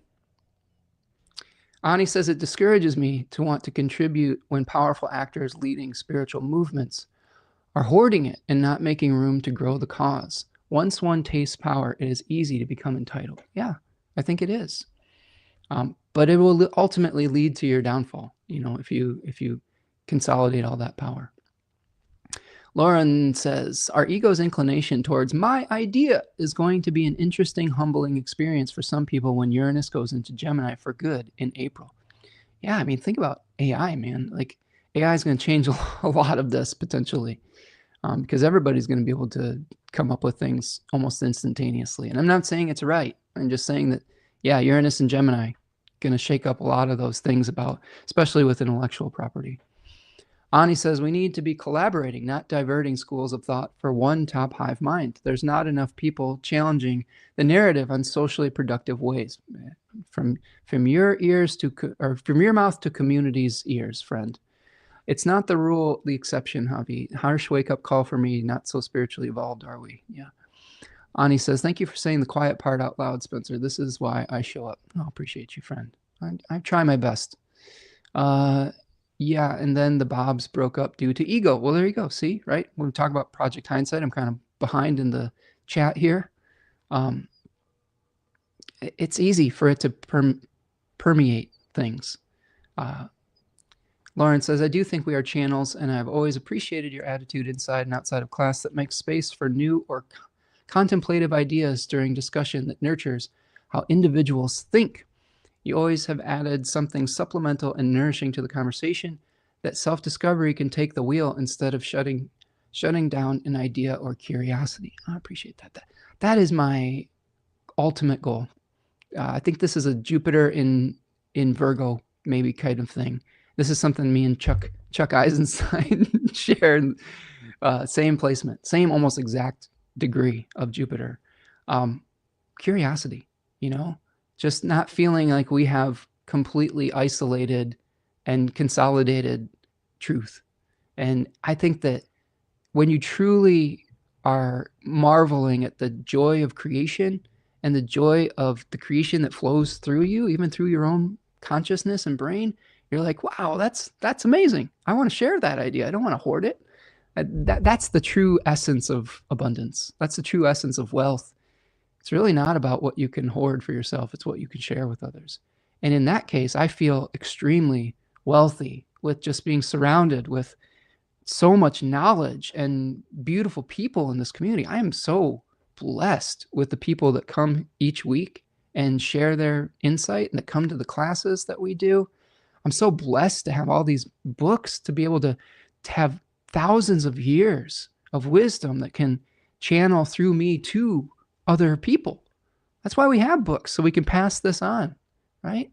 I mean, it's just amazing. Ani says, we don't need permission. That's part of the social etiquette lie.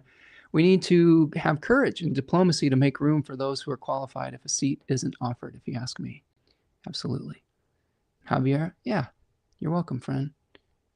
I really mean that. I'm really inspired by all of you, but especially inspired by those of you who have had the courage to make a new start somewhere that was unfamiliar. I mean, that is beautiful, right? It's beautiful what folks are doing. Okay, so this Saturn Pisces, it's emotional, right? Okay, what we did there, we dissolved the barriers and boundaries between each other, just like Saturn and Pisces can sometimes do. Sometimes Saturn can erect boundaries. Pisces likes to dissolve boundaries. Now, this is also applying to Neptune. So Neptune's also a solvent. So we're dissolving the boundaries of, like, you know, protecting something to, or hoarding something, or hoarding knowledge, hoarding resources, all of these things. And when we dissolve those boundaries between one another, we all become enriched by the fertility of the fertile waters, right? Like the Nile River Valley that flooded every season. It created this beautiful fertile soil. And when we share those ideas, it creates fertility in our communities rather than scarcity. When we share resources, it creates fertility in our communities with one another rather than scarcity of resources, of food, of housing, etc. Okay, so this is a way we create fertility. A couple other things. So that was our Saturn and Pisces. Do me a favor, friends. Huge favor. Please like the video. Subscribe to the channel if you're new here. Welcome if you're new. Don't be shy if you're just listening in the background. Always love hearing some of your perspectives. I try to give as much of a voice to the community as I can, and while keeping it a reasonable time frame. I mean, you know me, I'm not super concerned about efficiency when it comes to you know, our time that we're talking, but that's because we just hold space for not only me talking, but for other people's viewpoints as well. So don't be shy if you're new here. I would love to hear from new people and new perspectives as well. As long as it's respectful. That's the one rule we have here. Just be respectful of one another. Serious Artisan says, well, I have Sun in 4 of Pentacles and Jupiter in 9 of Cups. How annoying am I? Not annoying at all. I think that you have a potential, like Sirius. So you have the potential to be a good facilitator of resources, of material structure and reality. If this is the Sirius that I think it is, you're extremely creative. You know, you're somebody who's put out so much amazing art into the world. And with Jupiter and 9 of Cups, I mean, that's one of the best Jupiter decans out there as far as being able to create and co-create with your imagination and turn it into something physical. So yeah, no, it's all beautiful.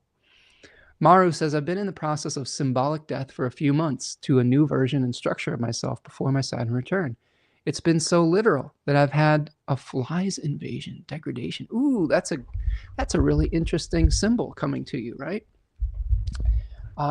Flies are, this is where we get to really test our limits of seeing the beauty in all of creation, right? Because we kind of recoil at the flies because sometimes they can be disease spreaders, right?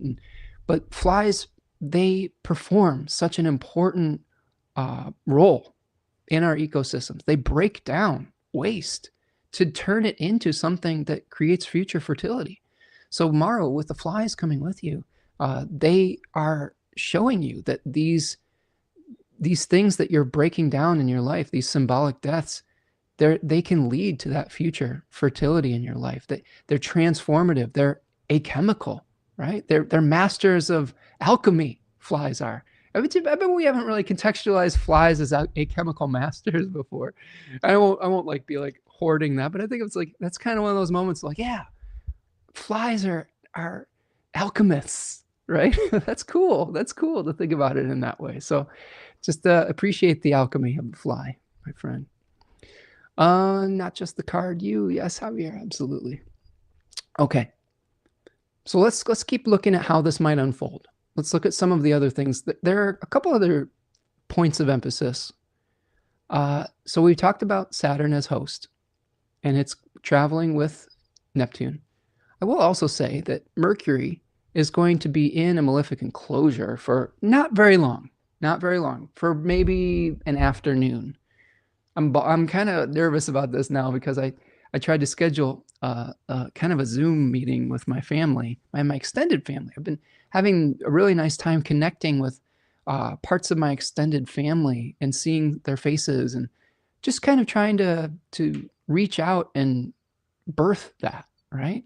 Sometimes we lose track of people that we care about and we're like, I don't want to bother them, and our lives just get busy. But I'm finding, and with Tanya's family too, that man, you just reach out and organize something and it really feels like you can have these connections, even if it isn't perfect. It's something where we can exchange ideas and see each other's faces, and it's kind of nice. So I'm saying that because I have that meeting scheduled for tomorrow while Mercury is in malefic closure.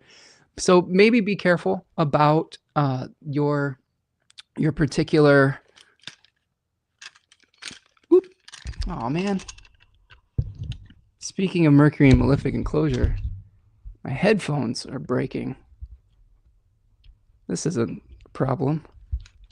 Let's see if I can get this back on here. Oh, I guess I need some new headphones.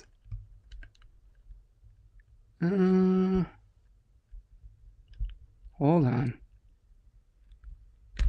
There we go. I'll have to super glue that back together. Oh, fail. Anyway, that's not right. Hold on a second. Maybe we'll just have to do it without the headphones. Maybe if my beautiful partner is listening in the other room, she could bring me a pair of her headphones, but we'll see. Okay, so Mercury and malefic enclosure, things like your headphones might break in half in the middle of your live stream. But practically, what might we be experiencing with Mercury and malefic enclosure? Just maybe some challenges when the moon is unfolding, right? When the moon's unfolding over the course of the Sunday day period. It ends very shortly, so I don't think it extends beyond Sunday. But just something to keep in mind. The big thing that we are experiencing is the void of course moon, right? So this is the moon is void of course from the evening on the 18th, right after the moon is new in the afternoon, to the 22nd of January, 86 hours and 38 minutes, excuse me. So this is a really interesting exercise in patience, right? In patience. So if we are planting new seeds for the new moon in Capricorn, we may have to be patient in some of the manifestations, because a void of course moon, and we've had 2 of these already in January.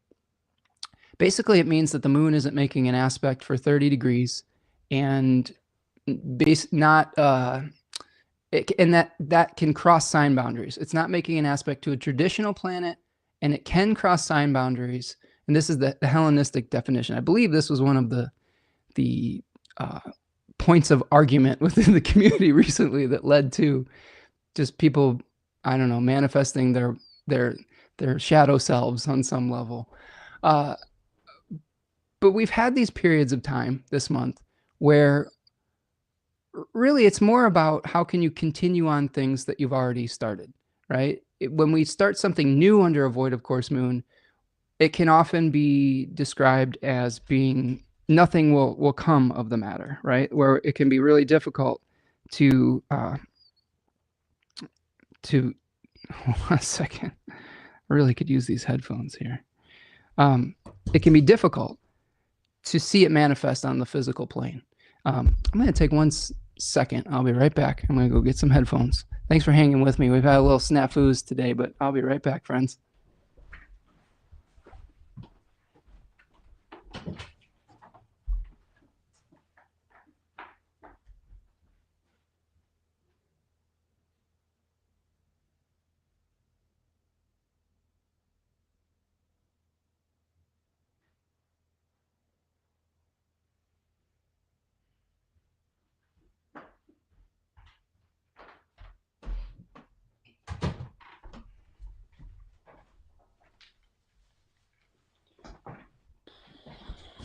All right.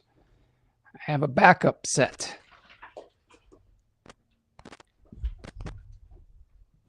And we're back. There we go. See if I can get myself composed here again. Let's see. All right, we're back. Sorry about that, friends. Just had a little bit of a technical equipment issue. These are amazing headphones that just kind of like cracked in half while I was doing my live here. But we figured it out. Okay, so that void of course moon we were talking about. First of all, I just want to acknowledge Ani. Thank you so much for your generosity today. Appreciate you. Thank you for supporting the channel. Thank you for coming and sharing your wisdom and your ideas. Thank you for supporting my partner and her business too. Appreciate you, friend. Headphone money. There you go. Perfect. I'll need it, right? Sometimes we have to sometimes things break down and we got to replace stuff. Perfect timing for the transit. Yeah, it was. Sometimes life imitates chart. I'm coming up with all sorts of little zingers today, aren't I? Life imitates chart. Now I won't. You can use it because I don't. It's not trademarked, right?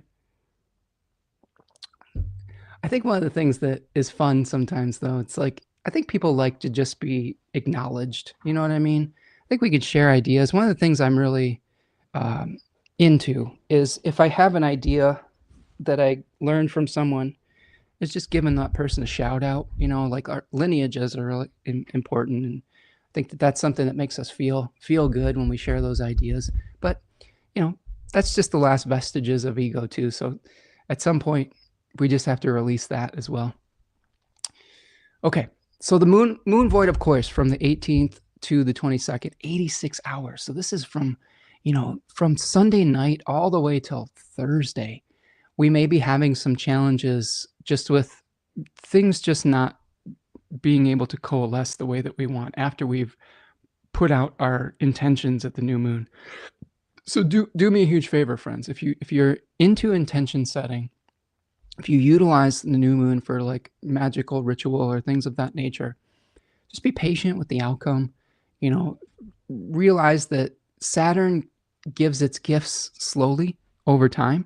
It's not necessarily something that is about instant gratification. It's about delayed gratification. And this will be a test with that. What I like to do during void of course moons is I like to clean. I like to declutter things. I've been reading a lot during the void of course moon. So the books that I've already started, I think that can be really helpful. Like if you have something that you're just continuing on, something that's low stakes, right? Something that isn't necessarily like it has to work out one particular way. Okay. As this unfolds, I'm just going to show you on the outer chart here some of the other things that are going on as it's going to unfold. So between the 18th and the 20th, Mercury, okay, all these planets, Mercury and Mars here, are going to sextile Saturn, and then they are going to trine Uranus, and then Mercury is going to be going into Aquarius. Okay, so this is seeing all these planets moving into Aquarius. The sun's moving into Aquarius on the 20th, 19th actually. Okay, and all these planets are going to start transitioning out from Capricorn into Aquarius. What does that mean? Well, I see the difference between Capricorn and Aquarius in a couple of different ways. I really like Joy Usher and the Tiny Universe. And she contextualizes the difference between Capricorn and Aquarius as one of either being inside the castle walls, like we've talked about how materiality can become a prison for us. It doesn't mean that it's separate from our spirituality. It just means that one way of treating relationships can become imprisoning by hoarding and becoming an endpoint. Aquarius is sort of a reaction to that on some level, where what has become solid and solidified starts to break up in the air. Like it becomes decentralized. It is everything that is outside of the castle walls. It is everything that is going off into the fringe of society and saying, I don't want to be a part of that centralized power anymore. I don't want to be in this prison. I don't believe in your prison system. I'm going off and I'm going to do my own thing, right? And it's not going to be one where I'm playing by your rules anymore. I also think that there's a dark side to Aquarius that isn't talked about enough. And I do think that Aquarius and Saturn, its role within that sign, speaks a lot towards intellectual imprisonment, intellectual boundaries, intellectual censorship. So I do feel like one of the things that we're going to start seeing is a shift from our focus on the material relationships and a shift towards the intellectual relationships that we have with one another, the exchanges of information. One of the hallmarks, I think, of Pluto in Aquarius has been an attempt by authoritarian regimes to limit press access, to limit and control the narrative. What Joy Usher describes Aquarius Saturn doing is saying, I'm going to only allow one version of the story to come out, and I'm going to cast all other versions of that story into darkness. We saw this happening just last week with the events in Minneapolis. We had what our eyes showed us, okay, a woman trying to leave the scene of conflict. And then we had what the powers that be tried to tell us we were seeing, that she was trying to run over some officer when we clearly could see that that wasn't the case. So it's an intellectual gaslighting. It's casting one narrative into darkness and only trying to support a different narrative. So be careful of that as these planets start to move into Aquarius. We're going to have Venus conjoining Pluto on the 19th. Okay. So here's the Venus-Pluto conjunction. All of these planets, once they move into Aquarius, are going to start conjoining Pluto. What I see happening with that is, planets are going to start exposing the corruption of our ideals, the corruption of our information. It's going to highlight the people in exile. We talked a lot today about the courage of people who immigrate to other countries and the courage it takes to start over and to move through a land that is not native to you, right? I think that this is going to start bringing up some of those themes again, that the decan that we see with Aquarius 1, 5 of Swords, this kind of going off into exile. Sometimes this is willingly, though. This is a Venus-ruled decan. We may see people leaving institutions as all of these planets start conjoining Pluto, where we say, this is corrupt. I don't want to be a part of this corrupt institution anymore. I'm going off and I'm going to try something different. And that takes a lot of courage. That takes a lot of bravery to do that. It's uncomfortable, right? But there's also freedom in that. There's freedom. There's also beauty in that as well. I think that what this decan of Aquarius shows us is the beauty of going off and doing our own thing and not necessarily being beholden to the centralized power or social expectation or social convention. So this is something I think we might be seeing here. Javier says, I don't like that card either. Yeah, here's one thing I will say. One thing I've been thinking a lot about, Javier, is I like to use the Rider-Waite Tarot because of its universality, right? because a lot of the Decanic language came from some of these images. That being said, the more I learn about colonialism, the more I learn about usury, about Descartes and his attachment to rationality and the separation of the soul from the body, the less these images are resonating with me, right? A lot of these images came from a time period that was, based on a lot of these ideas being very present. There is also like I think a Catholic element to some of them as well. I believe some of the creators of this had a root in that, in some spiritual traditions that had a separation of nature and spirit. Now, people have been making new kinds of interpretations of decks for a long time. This might be something that we need to continue to do on, but most of those are at least inspired by some of these. An example of this, if you want a completely different way of looking at things, my friend Nicola has this beautiful deck called the Wild Way Oracle deck. I'll have to have her. I've been thinking about having her on the show to just talk about this. But she has these beautiful cards, that talk about, I'll try to find the Aquarius one, that are rooted in nature, right? Here's Aquarius 1. Cedar waxwings, right? It says, broaden your horizons. I mean, I like that image, going off and seeing something new. Like, we look at her little book here. What does it say? I've got her book somewhere. Anyway, there are so many different ways to create stories, new narratives, new stories. That the Rider-Waite-Smith Tarot is one interpretation and one way of telling a story. And it can be very helpful for telling the story if we've entrained ourselves to that system. Now, if that set of images doesn't feel like your truth anymore, then you entrain yourself to a new set of images that can represent your new truth. And it takes so much humility to let go of our attachment to not only symbols, but to stories, right? And this is something that I think that you bring up a great point, is how do we start changing our relationship, not just to the stories in our life, but the symbols that represent them? Money is a symbol. We have paper that has numbers printed on it. It's not backed by anything.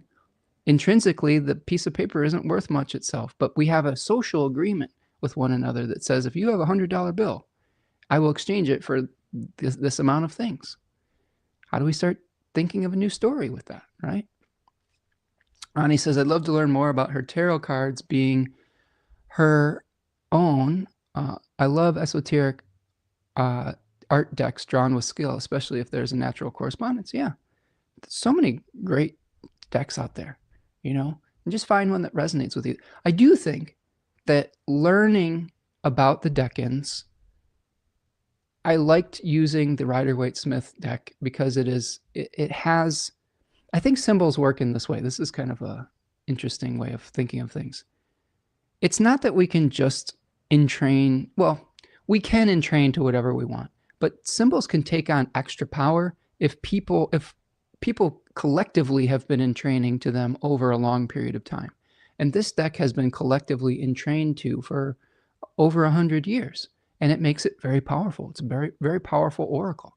So in that regard, I like going back to the source of these things. And then the Rider-Waite-Smith deck is not the only source tarot deck. There's the Marseille deck that is 300 years older than the Rider-Waite deck, and it has very similar images. So, but also there's different ways of thinking of things.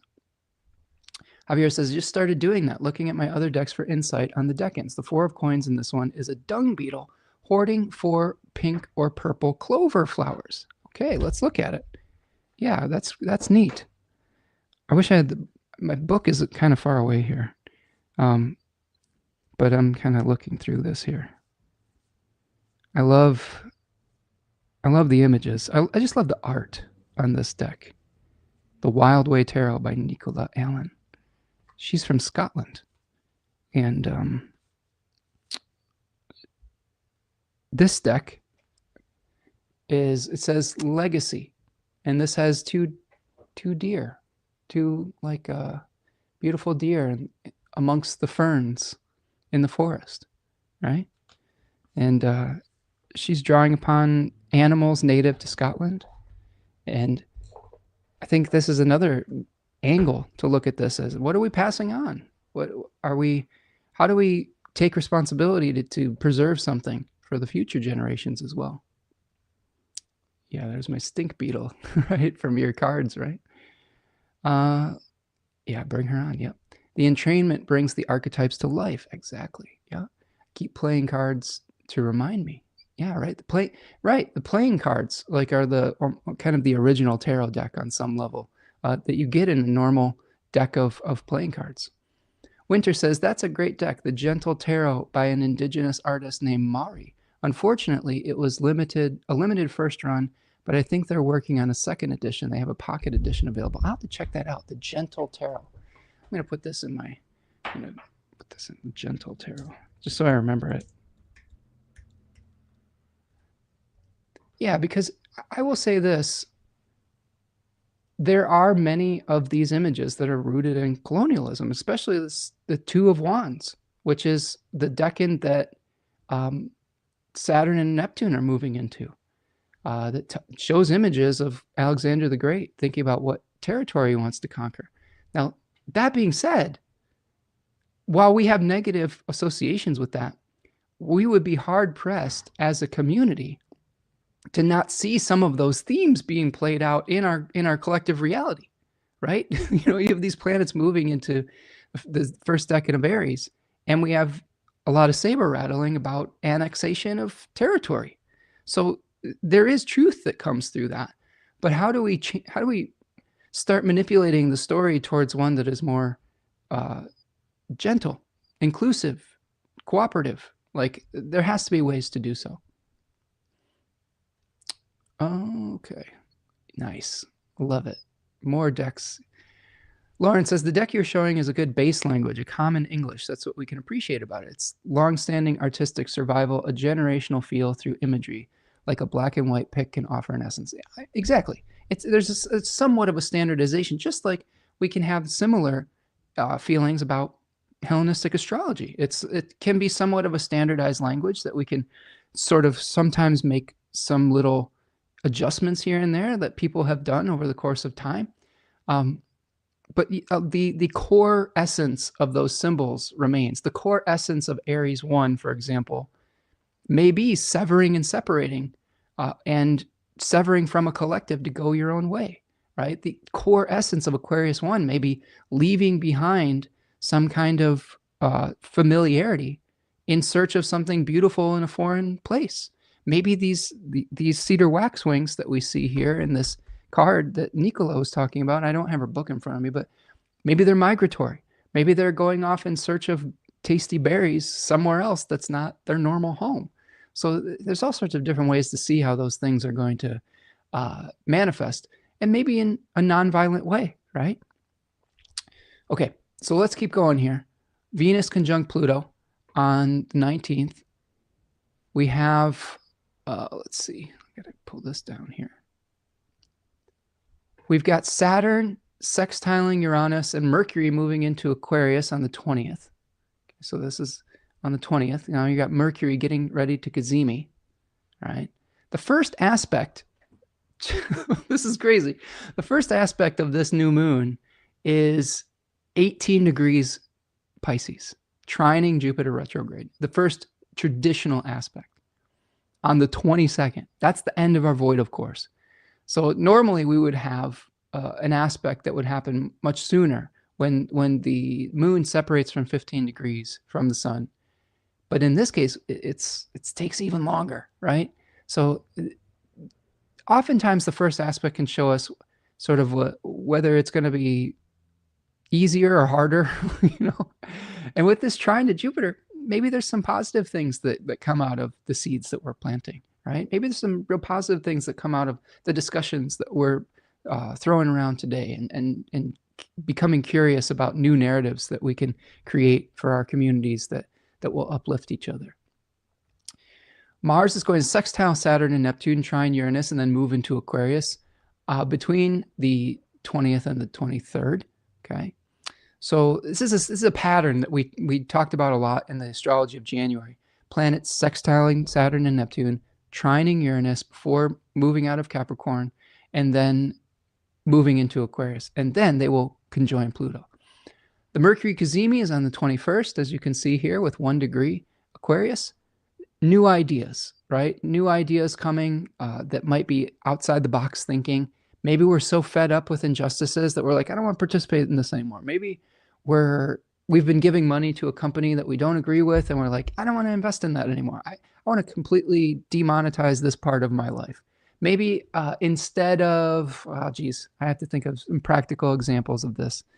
I don't know.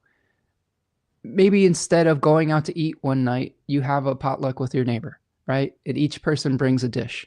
Instead of patronizing a business that you don't believe in, or that is doing something that is extractive from the earth and creating externalization of costs, you do something that is giving back to the earth. You do something that is healing that land. There's all sorts of different things about that. I'm learning about it. Be patient with my delivery of these messages, please. Because I still have a whole second part of this book and a number of other books on the reading list associated with this topic. But brainstorming these ideas is important as a community, and just feeling good about it, right? These are my poor headphones falling down again. Okay, so Mercury cazimi, planting new seeds for new ideas, thinking outside the box, maybe going off into the fringe willingly. The other thing that is great about this decan is, since it's a Venus-ruled decan, we could create pieces of art from things that other people have discarded. There might be new ideas about how to upcycle or recycle things in our lives so that we are creating that zero waste type of ethos, where we're not adding to the carrying capacity of the earth as far as how much garbage and waste it can hold. Those might be interesting ideas that might come out of that. All sorts of cool new manifestations potentially. Oh, let's see. Sacred Geometry 4, Javier says, Merkaba healing. Okay, nice. It's healing on all the levels of being. I like that. Ani says, I can testify Aries 1 and Aquarius 1. Yeah, right? You're living it. You're living it. So, Ani may have had to separate from some collective in the past. And it doesn't mean that she has to go and colonize a country and take its resources, as is suggested in the Two of Wands card. It just means that she may have to individuate, right, on some level from a collective that didn't resonate with her anymore. That's part of the essential part of that can be manifested in all sorts of different ways.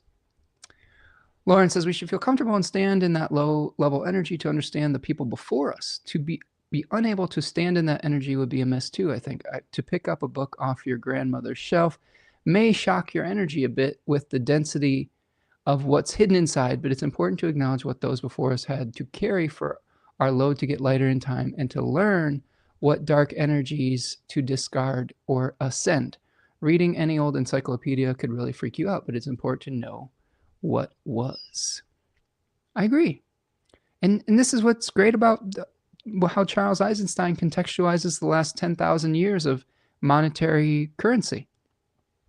It was our humanity's youth, and it doesn't mean that it was bad, or doesn't mean that it is invalid.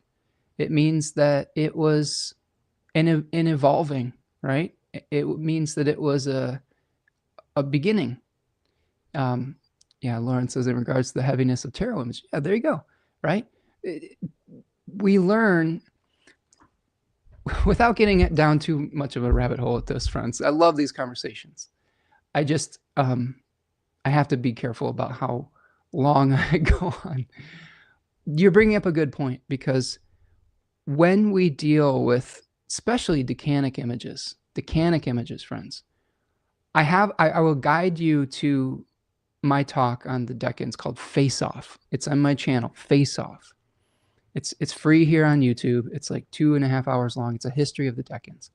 The thing that I learned the most when doing that is these Decanic images change over time, and they are informed. This is the important part. They're informed by the time and culture that they came from. So those values of those cultures, they were potentially meeting the needs of that particular milieu. Now that is very idealistic to say. Not all of those things were like meeting a need. There are things in the past that were not necessarily what we would consider meeting a need in that time or in any time. But they came out of that awareness that they had at that time, trying to meet a problem, a need, etc., or to explain their universe. So in regards to the Rider-Waite Tarot, that was a reflection of their reality. At that period in time, there was a lot of manifest destiny happening. There was colonization happening. It was a reflection of their reality. The same is true for the Egyptian viewpoint on the decans. That was a reflection of their reality that they were living at that time. So Lauren is right. You have to be able to disconnect, not disconnect. You have to be able to understand the essence of the symbol and then also see that it is contextualized within the time and the space that that particular version of the symbol came to you from. That's why it's so important not to get fixated. I'm going to say it louder for the people in the back of the room. Fixated on some form of astrology or divination or symbolism that is rooted in one particular time period because they were meeting the needs of that particular time. That is, I'm going to speak out of both sides of my mouth here. There is an essence that animates these things. And when we become curious and attempt to apply the symbolic knowledge to our modern sensibilities, time period, problems, they can evolve. Symbols evolve. That's the beautiful thing about it. We can argue that those essences stay consistent, but I think even essence can evolve. But there are some things that are timeless. And how do we communicate those things through our modern sensibilities, meeting the needs of this moment? When we get so fixated on the past, when we get so fixated on those being the only symbols that are correct, we're getting stuck in a mindset from 100 years ago, 1,000 years ago, 10,000 years ago. Again, the essence will come through if it is real truth, right? Truth is not limited by a symbol. You know what I'm saying? Like the essence of something is able to be expressed in many different ways. So yes, I agree. Ani says, I deleted my Amazon account and I belong to credit unions and navigate DeFi. Vote with your money. Yeah, absolutely. We've been trying to de-invest from Amazon ourselves. There are a lot of things in life where it was like, oh, that was convenient. That's the cheapest price. But it's the more steps that you can take of saying, I don't want to give them my money anymore, the better. We haven't completely gone to the completely deleted the account yet. Maybe we'll get to that point. I think you're inspiring me through your actions to do that more. But any of those little actions, they matter, you know? Megan says this too, says, I also deleted my Amazon account and Google accounts, Drive, App Store, etc. It was hard though, for apps, etc. There are open source options. Absolutely, Megan. And I have a friend, his name's Aaron Wolf, and he is my open source buddy. And he's always sending me alternatives with open source software. So maybe that's a project that is very Aquarian, where we're leaving behind the centralized powers. We're leaving behind the exploitative companies to try to find something that is much more in alignment with our own values. Now, that can be challenging sometimes. Functionality is important, and sometimes things don't work exactly the way we're used to, and there's a learning curve. It's hard to change everything all at once. Like I've even been looking at different ways to do my broadcast because all of these programs that are corporatized, when you become dependent on them, they have a blank check to keep increasing costs while also nerfing and enshittifying the functionality of these things. And that's happening across the board with email servers, with things like this program that I'm using, StreamYard, they've been adding new features, but the costs have gone up and up and up. But like something like MailChimp, for example, they got bought out by a big corporate entity, Intuit. Does that sound familiar? Intuit, TurboTax. And once Intuit bought it, they just started taking away features that you were used to and charging more money for them. And that is really, we see this over and over and over again. And a lot of this is explained in Sacred Economics, because it's just every single thing is becoming cannibalized by the debt and usury monetary system. There's so many things. If we go back to envisioning what we want moving forward, there were so many communal things that we didn't necessarily have to pay for that we're monetizing. We didn't have to pay for like childcare in the past. We just took care of each other's kids. We didn't necessarily always have to pay for food. Sometimes we shared the food we had with our community members. You know, there's just so many things that are becoming exploited that are taking away from our quality of life. At the end of the day, if monetizing something takes away from your quality of life and the quality of life of others, you know, it makes a real interesting argument for demonetization of things, going back to some of these things where we just shared with one another. And I know that this isn't going to be, everyone's not going to be ready to get on that train or wavelength with me. And I understand that. And it's a risk, me even talking about it on some level, but it feels right in my heart. I think that's where I'm starting. I'm starting in my heart, right? And if something resonates with your heart, that you've heard me struggle on this channel, friends, about how do I sustain myself? How do I keep doing this? I'm not as worried about that right now. I realize that if I keep my generosity flowing, it is going to come back in ways that I just can't even imagine. And that's where the trust and the faith comes in with that. Now, again, there are practical solutions in this book that are coming. So stick with me. If you're interested in this kind of stuff, but you're like, Spencer, that's great in theory, but you haven't offered really any practical solutions.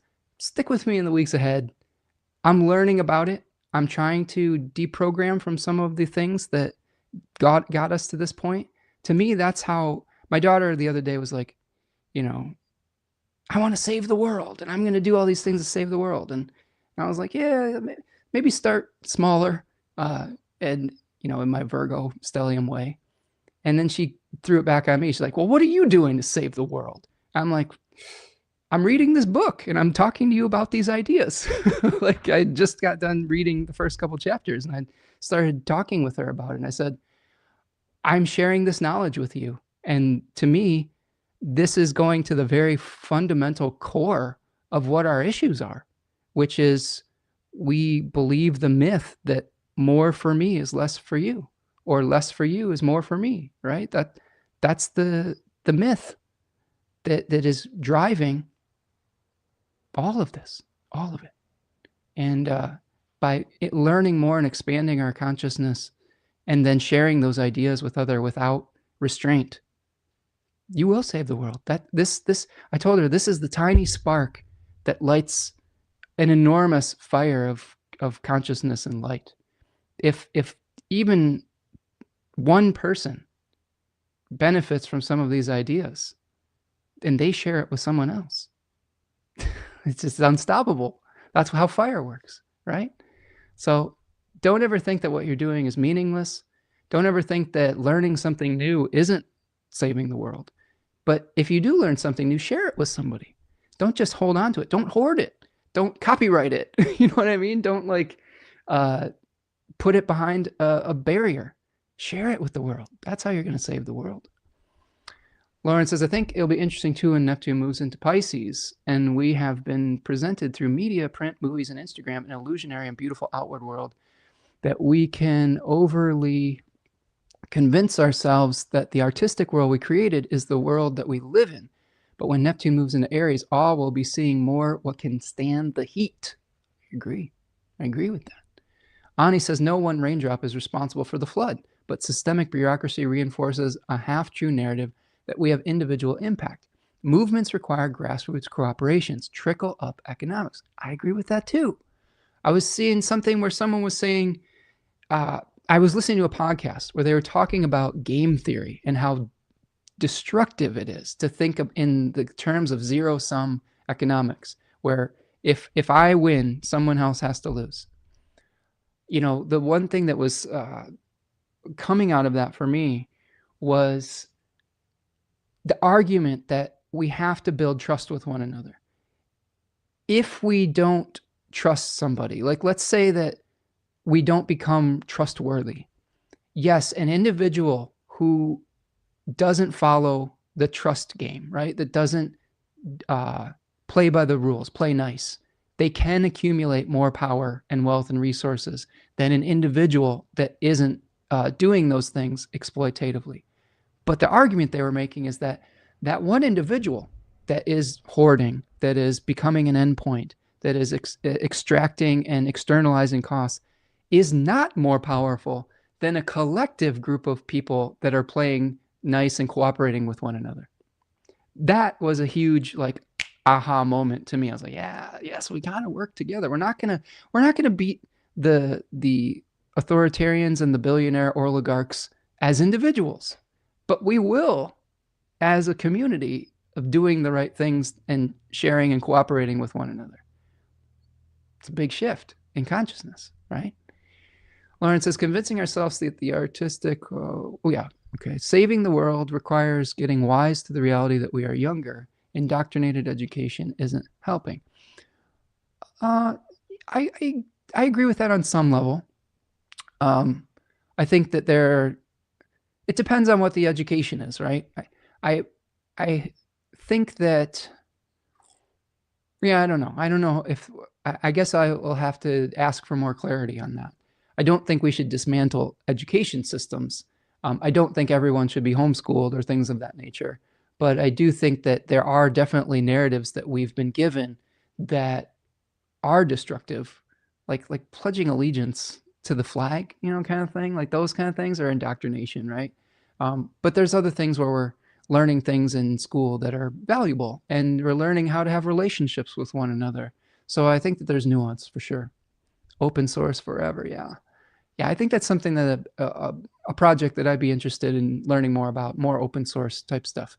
But for those of you who are unfamiliar, open source technology is one that is able to be shared between people. Like, for example, Zoom is a closed source company that says, this is my proprietary software, and you have to pay me a subscription fee to use this software, and or something of that nature.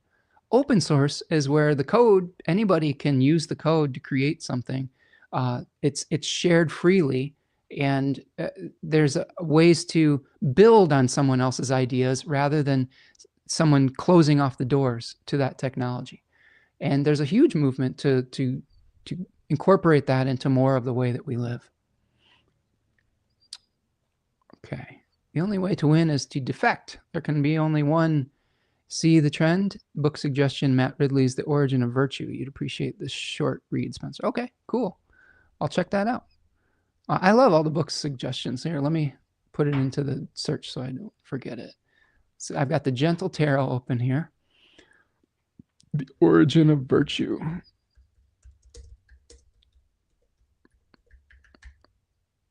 Okay, now I've searched it, and now I've got it.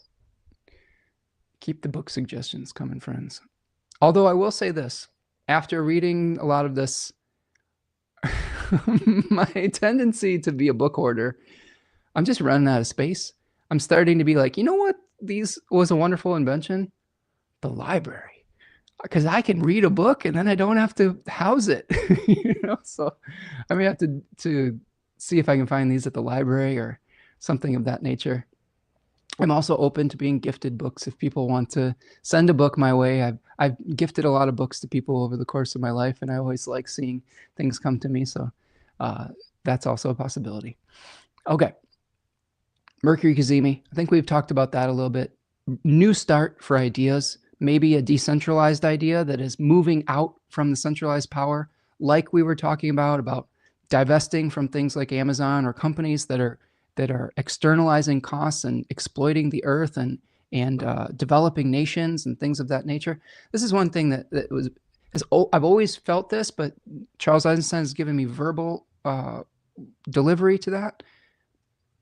The American economy has been built up on externalizing costs, right? We are taking resources from developing nations. We're sending our trash and our pollution to other countries. That's always sat really poorly with me. We externalized the labor when we were coming up in this world through slavery.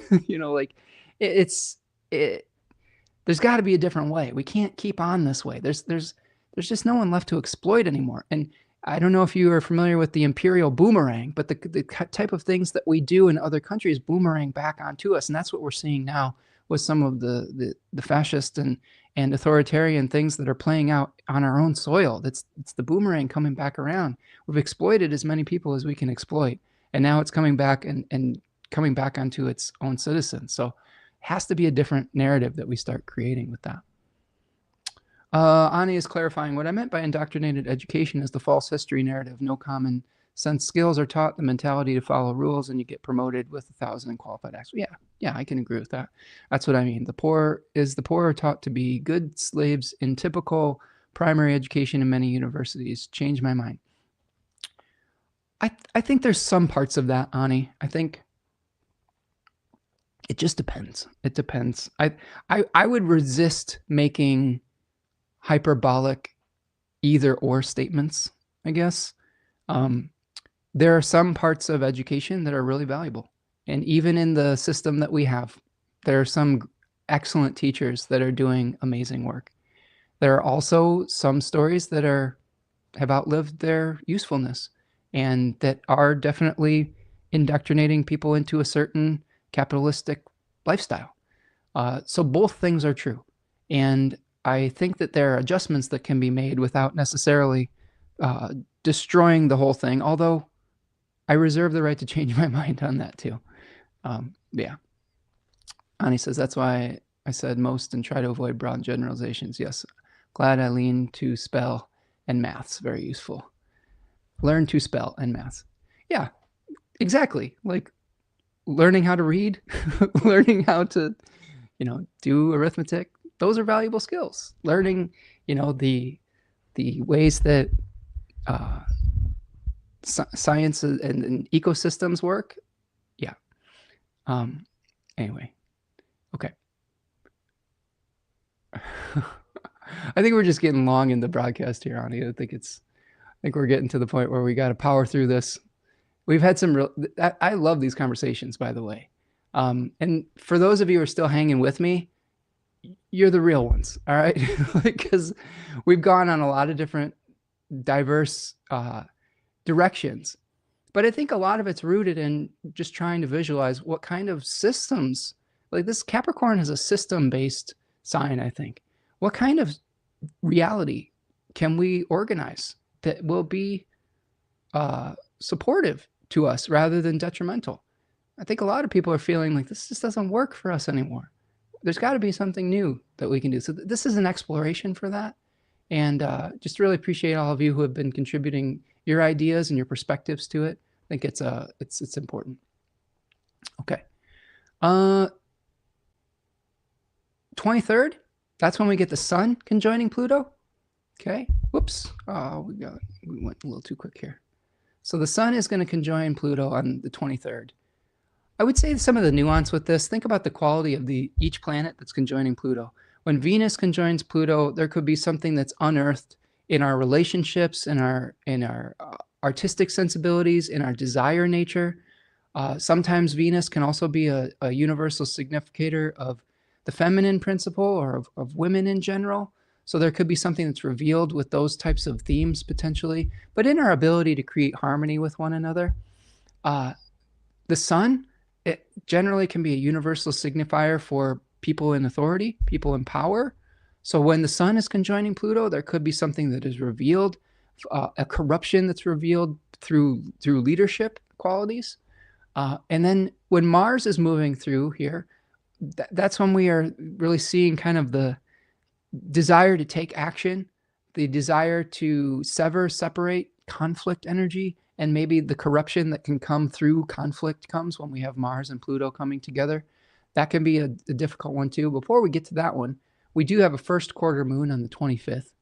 And this is the first quarter of this phase where we have the sun in Aquarius 1 and the moon in Taurus 1, right? So we have the moon hanging out in a decan associated. Here's what I will say about this.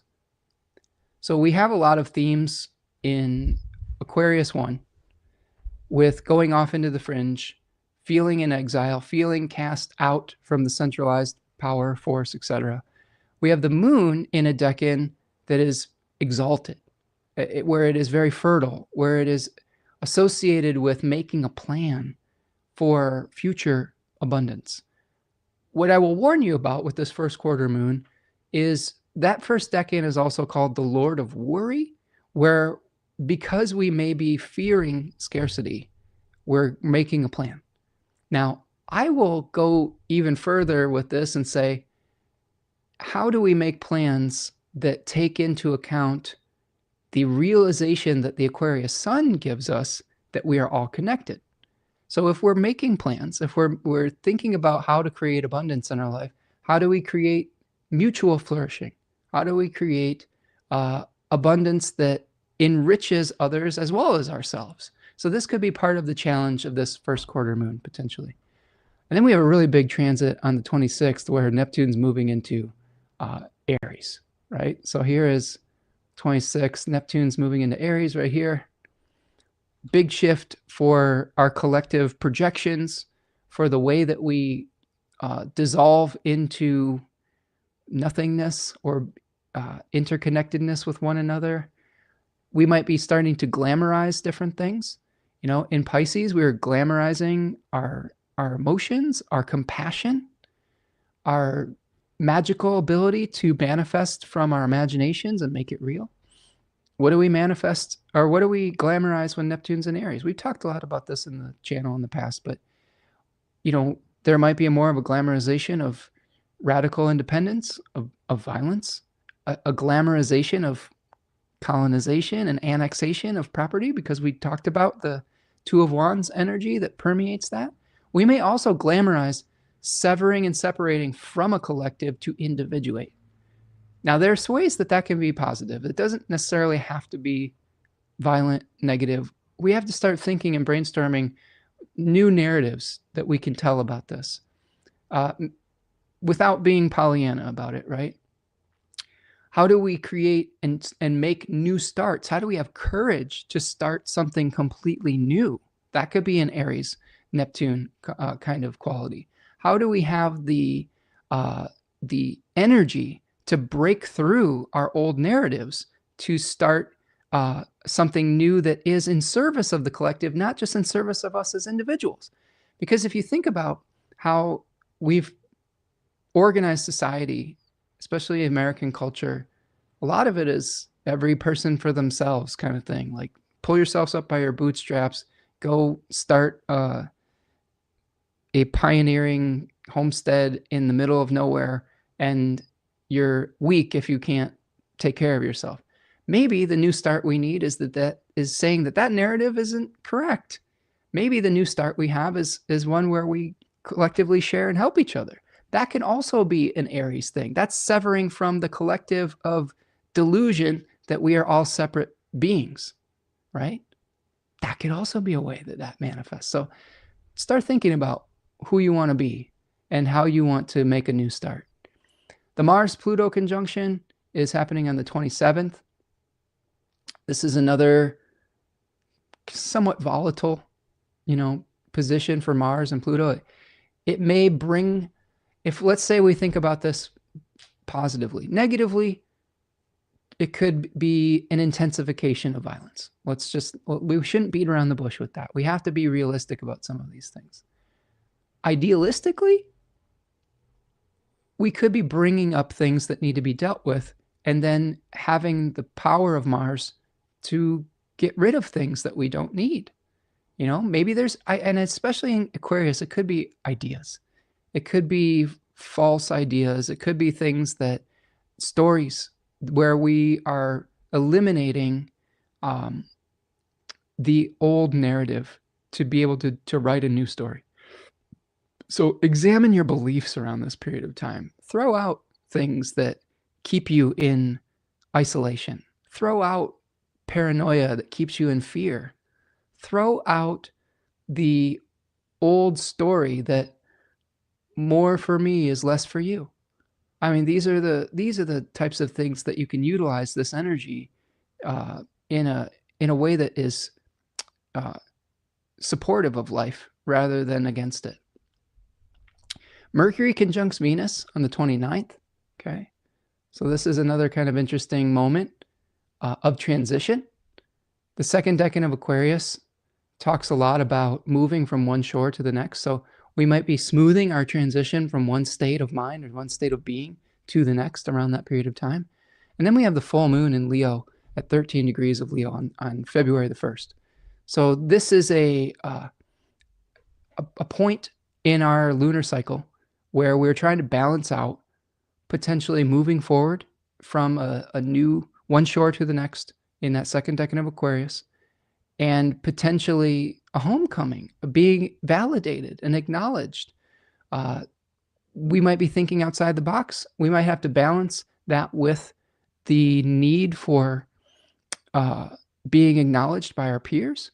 We talked a lot today about letting go of ego and letting go of hoarding not only physical resources and gifts, but also hoarding ideas and intellectual beliefs and things of that nature.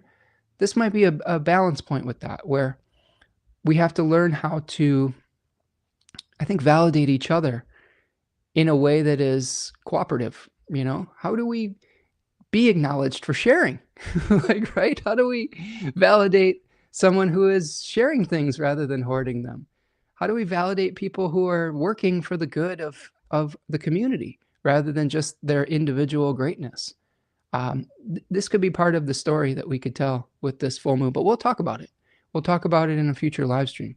February coming up, we've got all of these planets, Mercury, Venus, the Sun, and Mars squaring Uranus, so potential some shakeups. Saturn, Neptune conjunction in Aries is coming up, and then we have a Mercury retrograde in Pisces and a new moon solar eclipse in Aquarius 3, which we'll talk about as well. All right, my friends, that's what I've got for you. I have two more little things. I have an I-Ching reading, and I have an animal that we'll talk about here. And let's do that.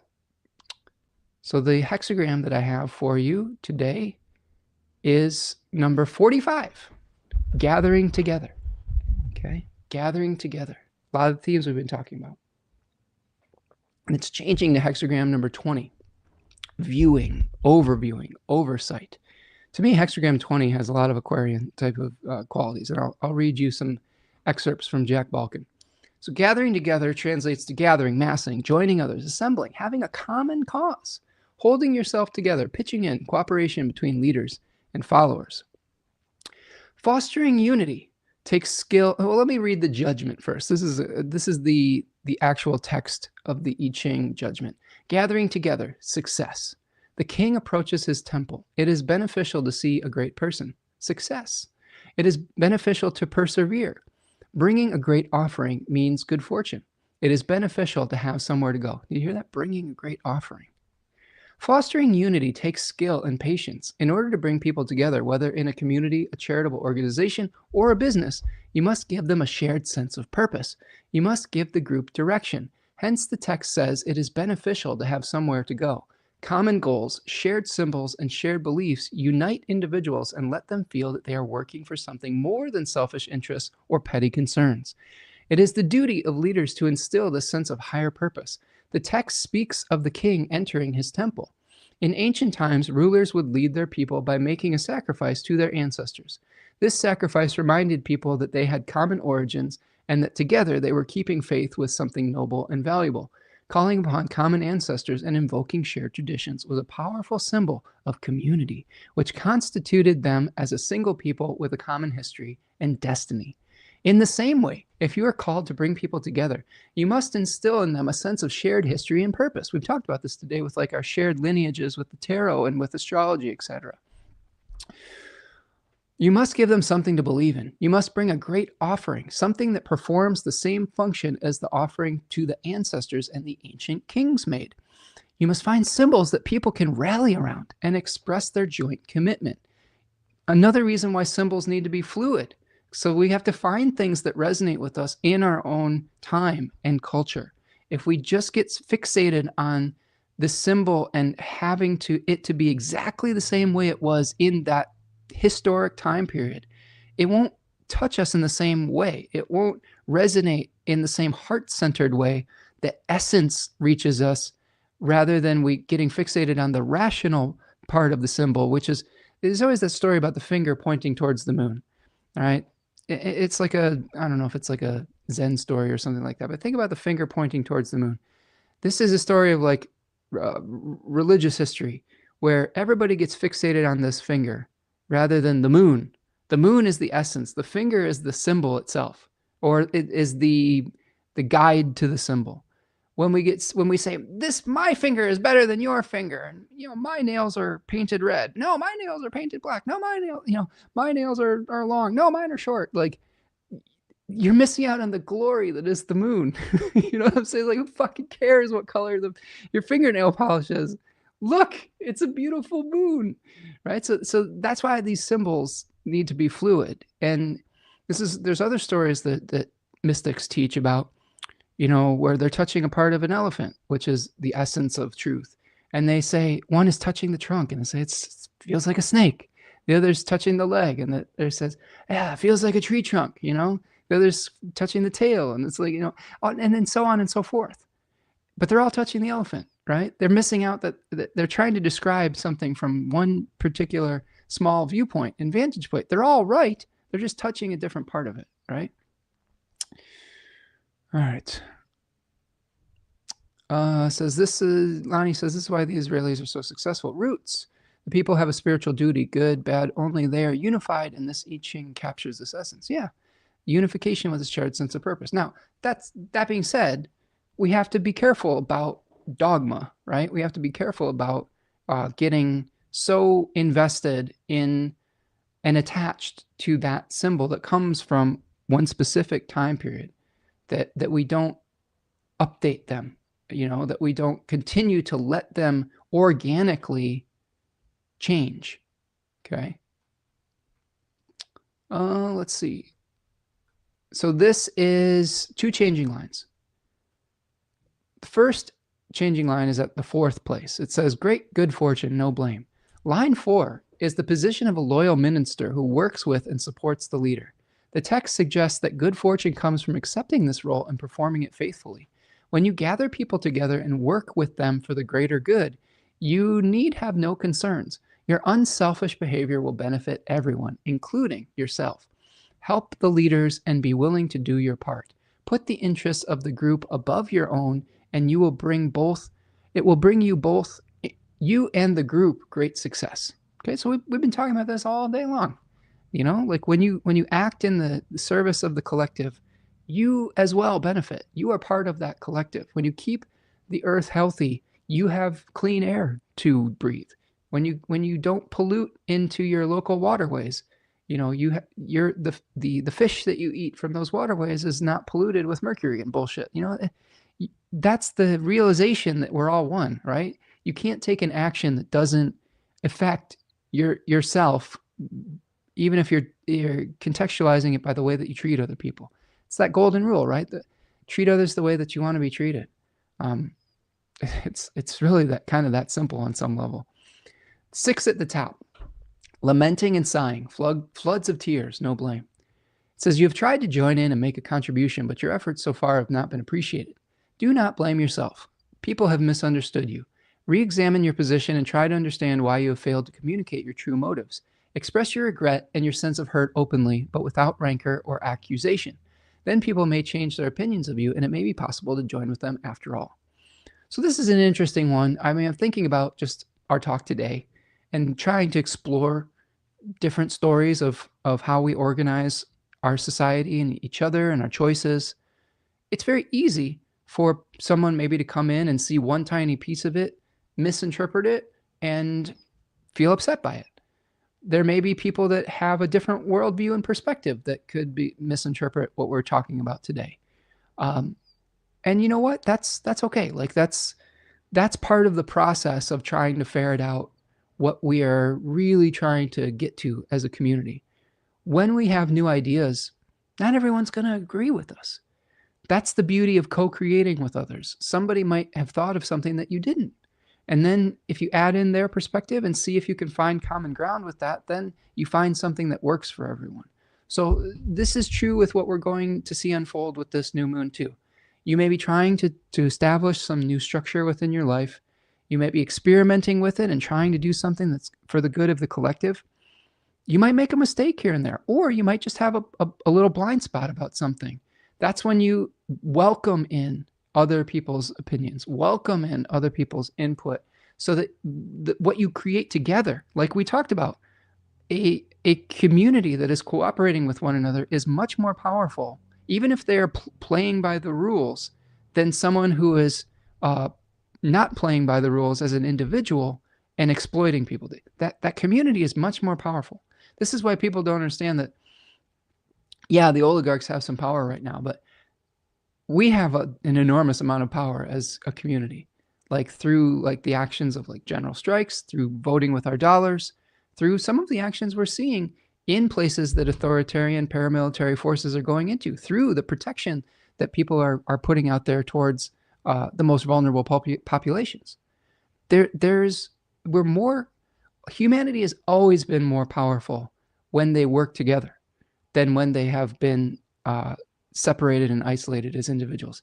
That's the whole reason authoritarian powers try to separate and isolate you, because they know that. Because they know that if you're afraid and scared and isolated, then they have more power over you. Don't let them do that. Work with your neighbor. Work with your community. Work with people that maybe are different than you, but you're open to the spirit of cooperation.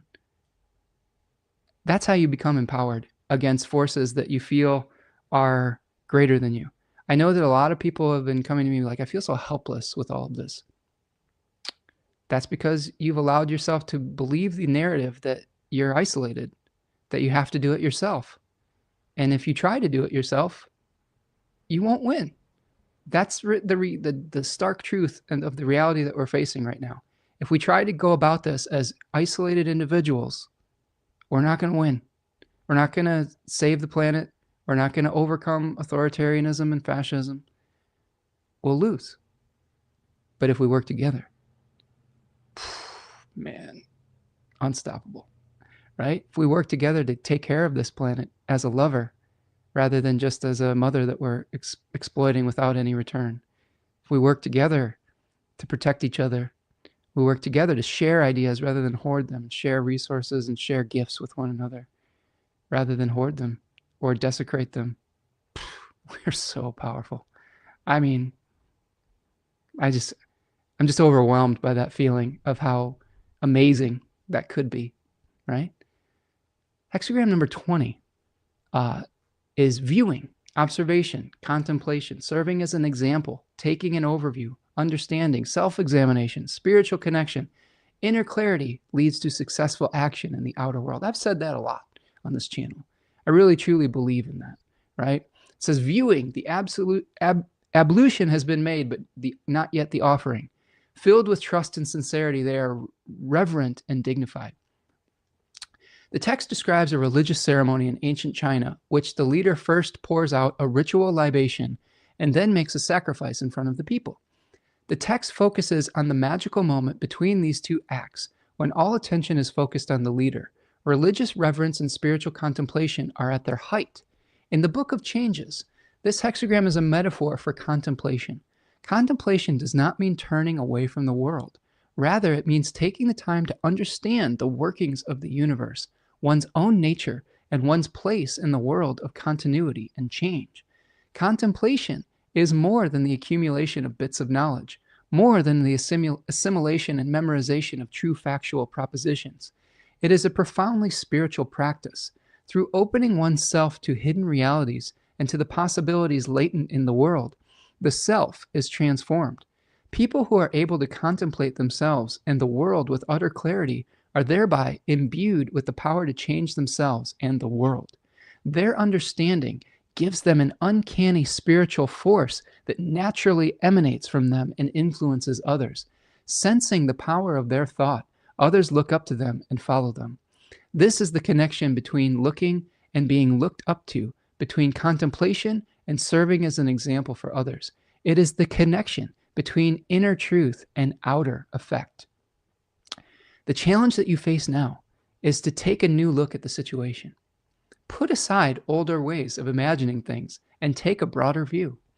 Be open-minded and do not allow your emotions to cloud your judgment. Try to face reality as it is and not as you might want it to be. Stop thinking about things from the standpoint of how they affect you personally and try to see the larger picture.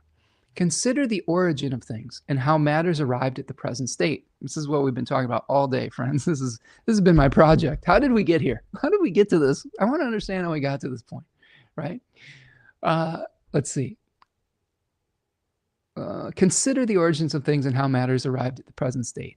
This is a time to learn to expand possibilities. If you can approach the situation with complete clarity and dispassion, you will be able to see the direction in which events are moving. And if you're willing to embrace truth, whatever it may be, you will gain enormous power and influence in the long run. Do not be too concerned if people do not listen to you at first. As people recognize, this is speaking to all you Aquarian energies out there, the far vision. We have to be able to do things that are delaying gratification. This is Saturnine. We might not get credit right away. This is what part of this full moon coming up in Aquarius might be. We might not get the validation that we want right away, but we have to do things with the next 7 generations in mind, right? This is what indigenous wisdom has taught us. As people recognize your commitment to truth and the clarity of your thought, they will come around. Knowledge is not simply a collection of true statements. It is a social practice and a terrain of power. The force of conformity is very strong. Many people compromise their beliefs and alter their understandings in order to fit in. Many others use knowledge not for the good of mankind, but to seize power and manipulate others in the short run. Do not follow this path. The right kind of influence will accrue to you only if you maintain your integrity. I love it. Love it. I love the I-Ching. It's probably my favorite oracle. Right? Let's see. Let's see. Ani's saying we should not profit. We should start non-profit schools. You're right. Homeschooling won't work. Yeah. I don't think schools should be for profit. Absolutely. I don't think a lot of things should be for profit, to be honest with you. I think we should deprofitize a lot of things. Although, again, give me some time to formulate these ideas more fully before criticizing me about them, I guess I would say. You can criticize me if you want. But what I will say is there's a lot of ideas that I have that I'm like, oh, this is cool. I want to learn more. I'm in the exploratory phase. And I hope that we as a community here can allow ourselves to be in that exploratory phase together while we formulate the practical ways to implement these things rather than just the intellectualization of it. And that being said, I got a buddy here, if you guys want to see. This is my buddy. He said, I don't want to sit with you today. This is my buddy Gandalf. Look at him. He's such a good boy. He says, I want to sit on your lap.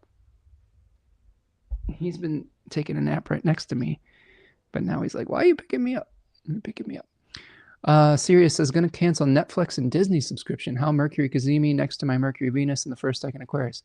Yeah, serious, I've been going through this myself. We canceled Peacock, we canceled Paramount Plus, we canceling Disney. I think we still have Prime, and Netflix, but de-investing from some of these things is, I think, positive. We've also like busted out our DVD player, because guess what? You can get all sorts of stuff from the library. You know what I mean? You don't have to keep being a part of this machine. And I think there's so many little things like that we can do. And be gentle. I would say also too, be gentle with yourself, friends. Like, going against the grain can be exhausting. It can be really, really liberating in the long run, but sometimes in the short run, there can be some painful parts of it. Going against the conventional wisdom, quote unquote, can make us sometimes feel more isolated in the short term. But the more and more people that do this, and the more that we share our experiences, the more we create the beautiful world we know is possible. The more that we support one another in these changes and feel like, and share our experiences and say, hey, this worked for me, or this didn't work for me. And that can be so powerful as a community. Yeah. Okay. So let's keep going. We have one more thing to share today, and that is our animal. Check this out. It's a swordfish. I had difficulty finding an image of the swordfish that wasn't a black marlin or a sailfish, but this is an actual swordfish, if I'm not mistaken. Interesting animal, especially I think because of Saturn's hosting of this place from Pisces. Very, very watery place. And I'm going to read this to you from Animal Frequency by Melissa Alvarez about the swordfish. It says, swordfish can symbolize adventure and independence. Swordfish is a large fish that can grow to nearly 15 feet and weigh upwards of 1,400 pounds. It is known for its long sword-like bill. It instills a sense of swashbuckling action, risk-taking, and entitlement. Swordfish uses its unique bill when preying upon its meals and to eat. Its physical power and uniqueness make it command attention. You also have the ability to grab the attention of others because of your unique appearance or skills. It has a talent for being adventurous, ambitious, high energy, independent, intelligent, lucky, outgoing, positive, powerful, self-confident.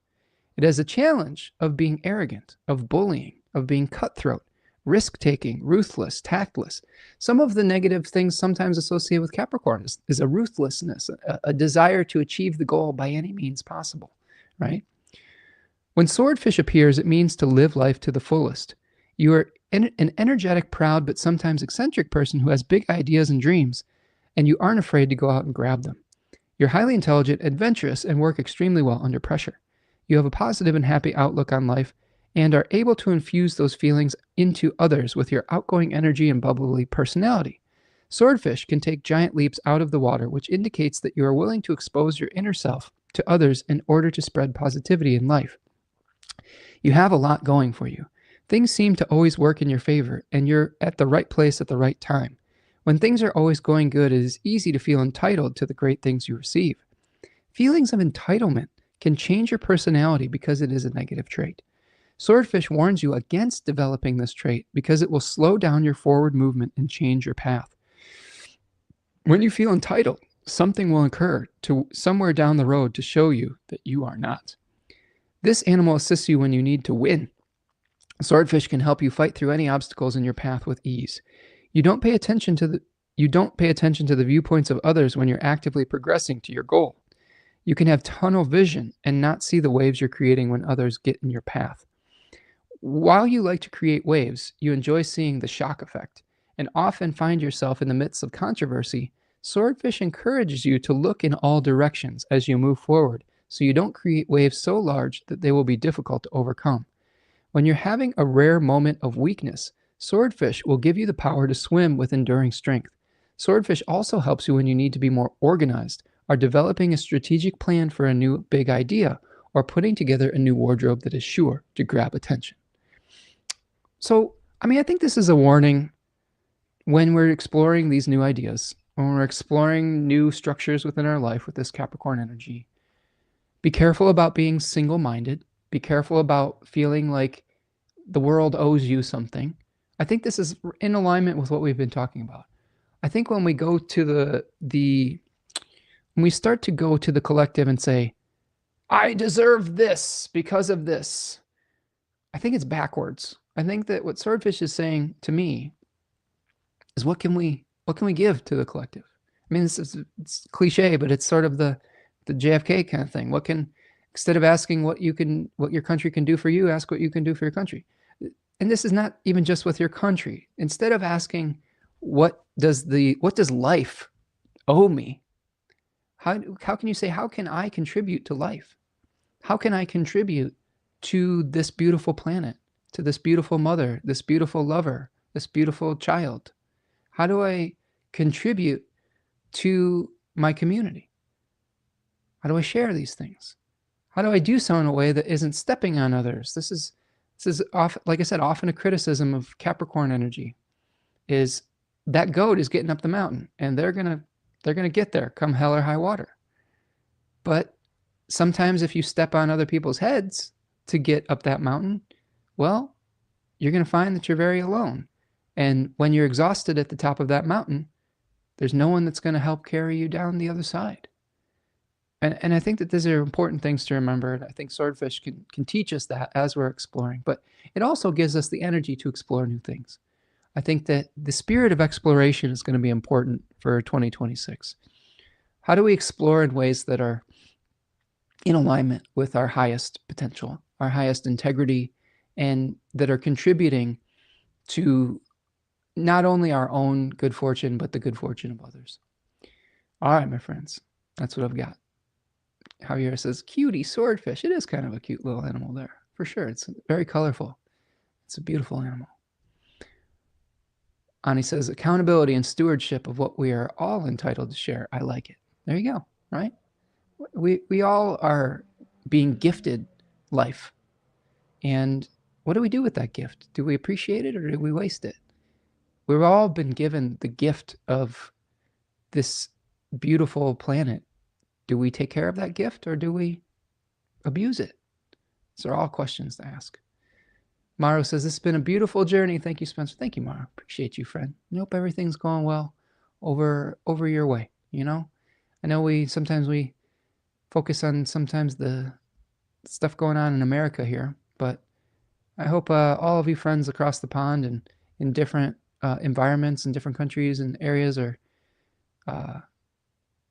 doing well too, and bringing some of these ideas, spreading them around to your communities and building trust with one another.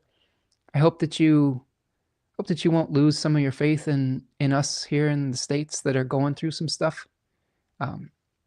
I guess I'll make an appeal to my international friends that a lot of this is the system that we were born into, and there are some of us over here in this country that see through the BS and would really love to create and co-create a beautiful world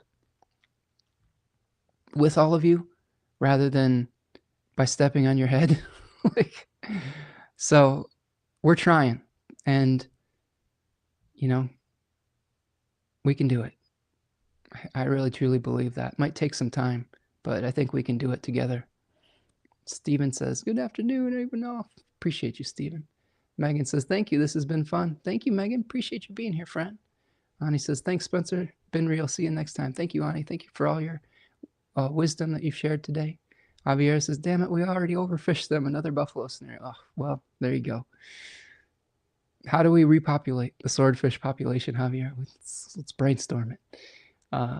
Yeah, Steven says, we've been feeling the sadness of what's happened here in the U.S. Yeah, and it's, again, imperialistic boomerang coming back. And I think that sometimes what goes around comes around. And I do think we can be part of the solution, though, Stephen. And keep the faith, keep the hope, keep an open mind, keep trying to be the change that you want to see, and work for the good of your community, wherever it is.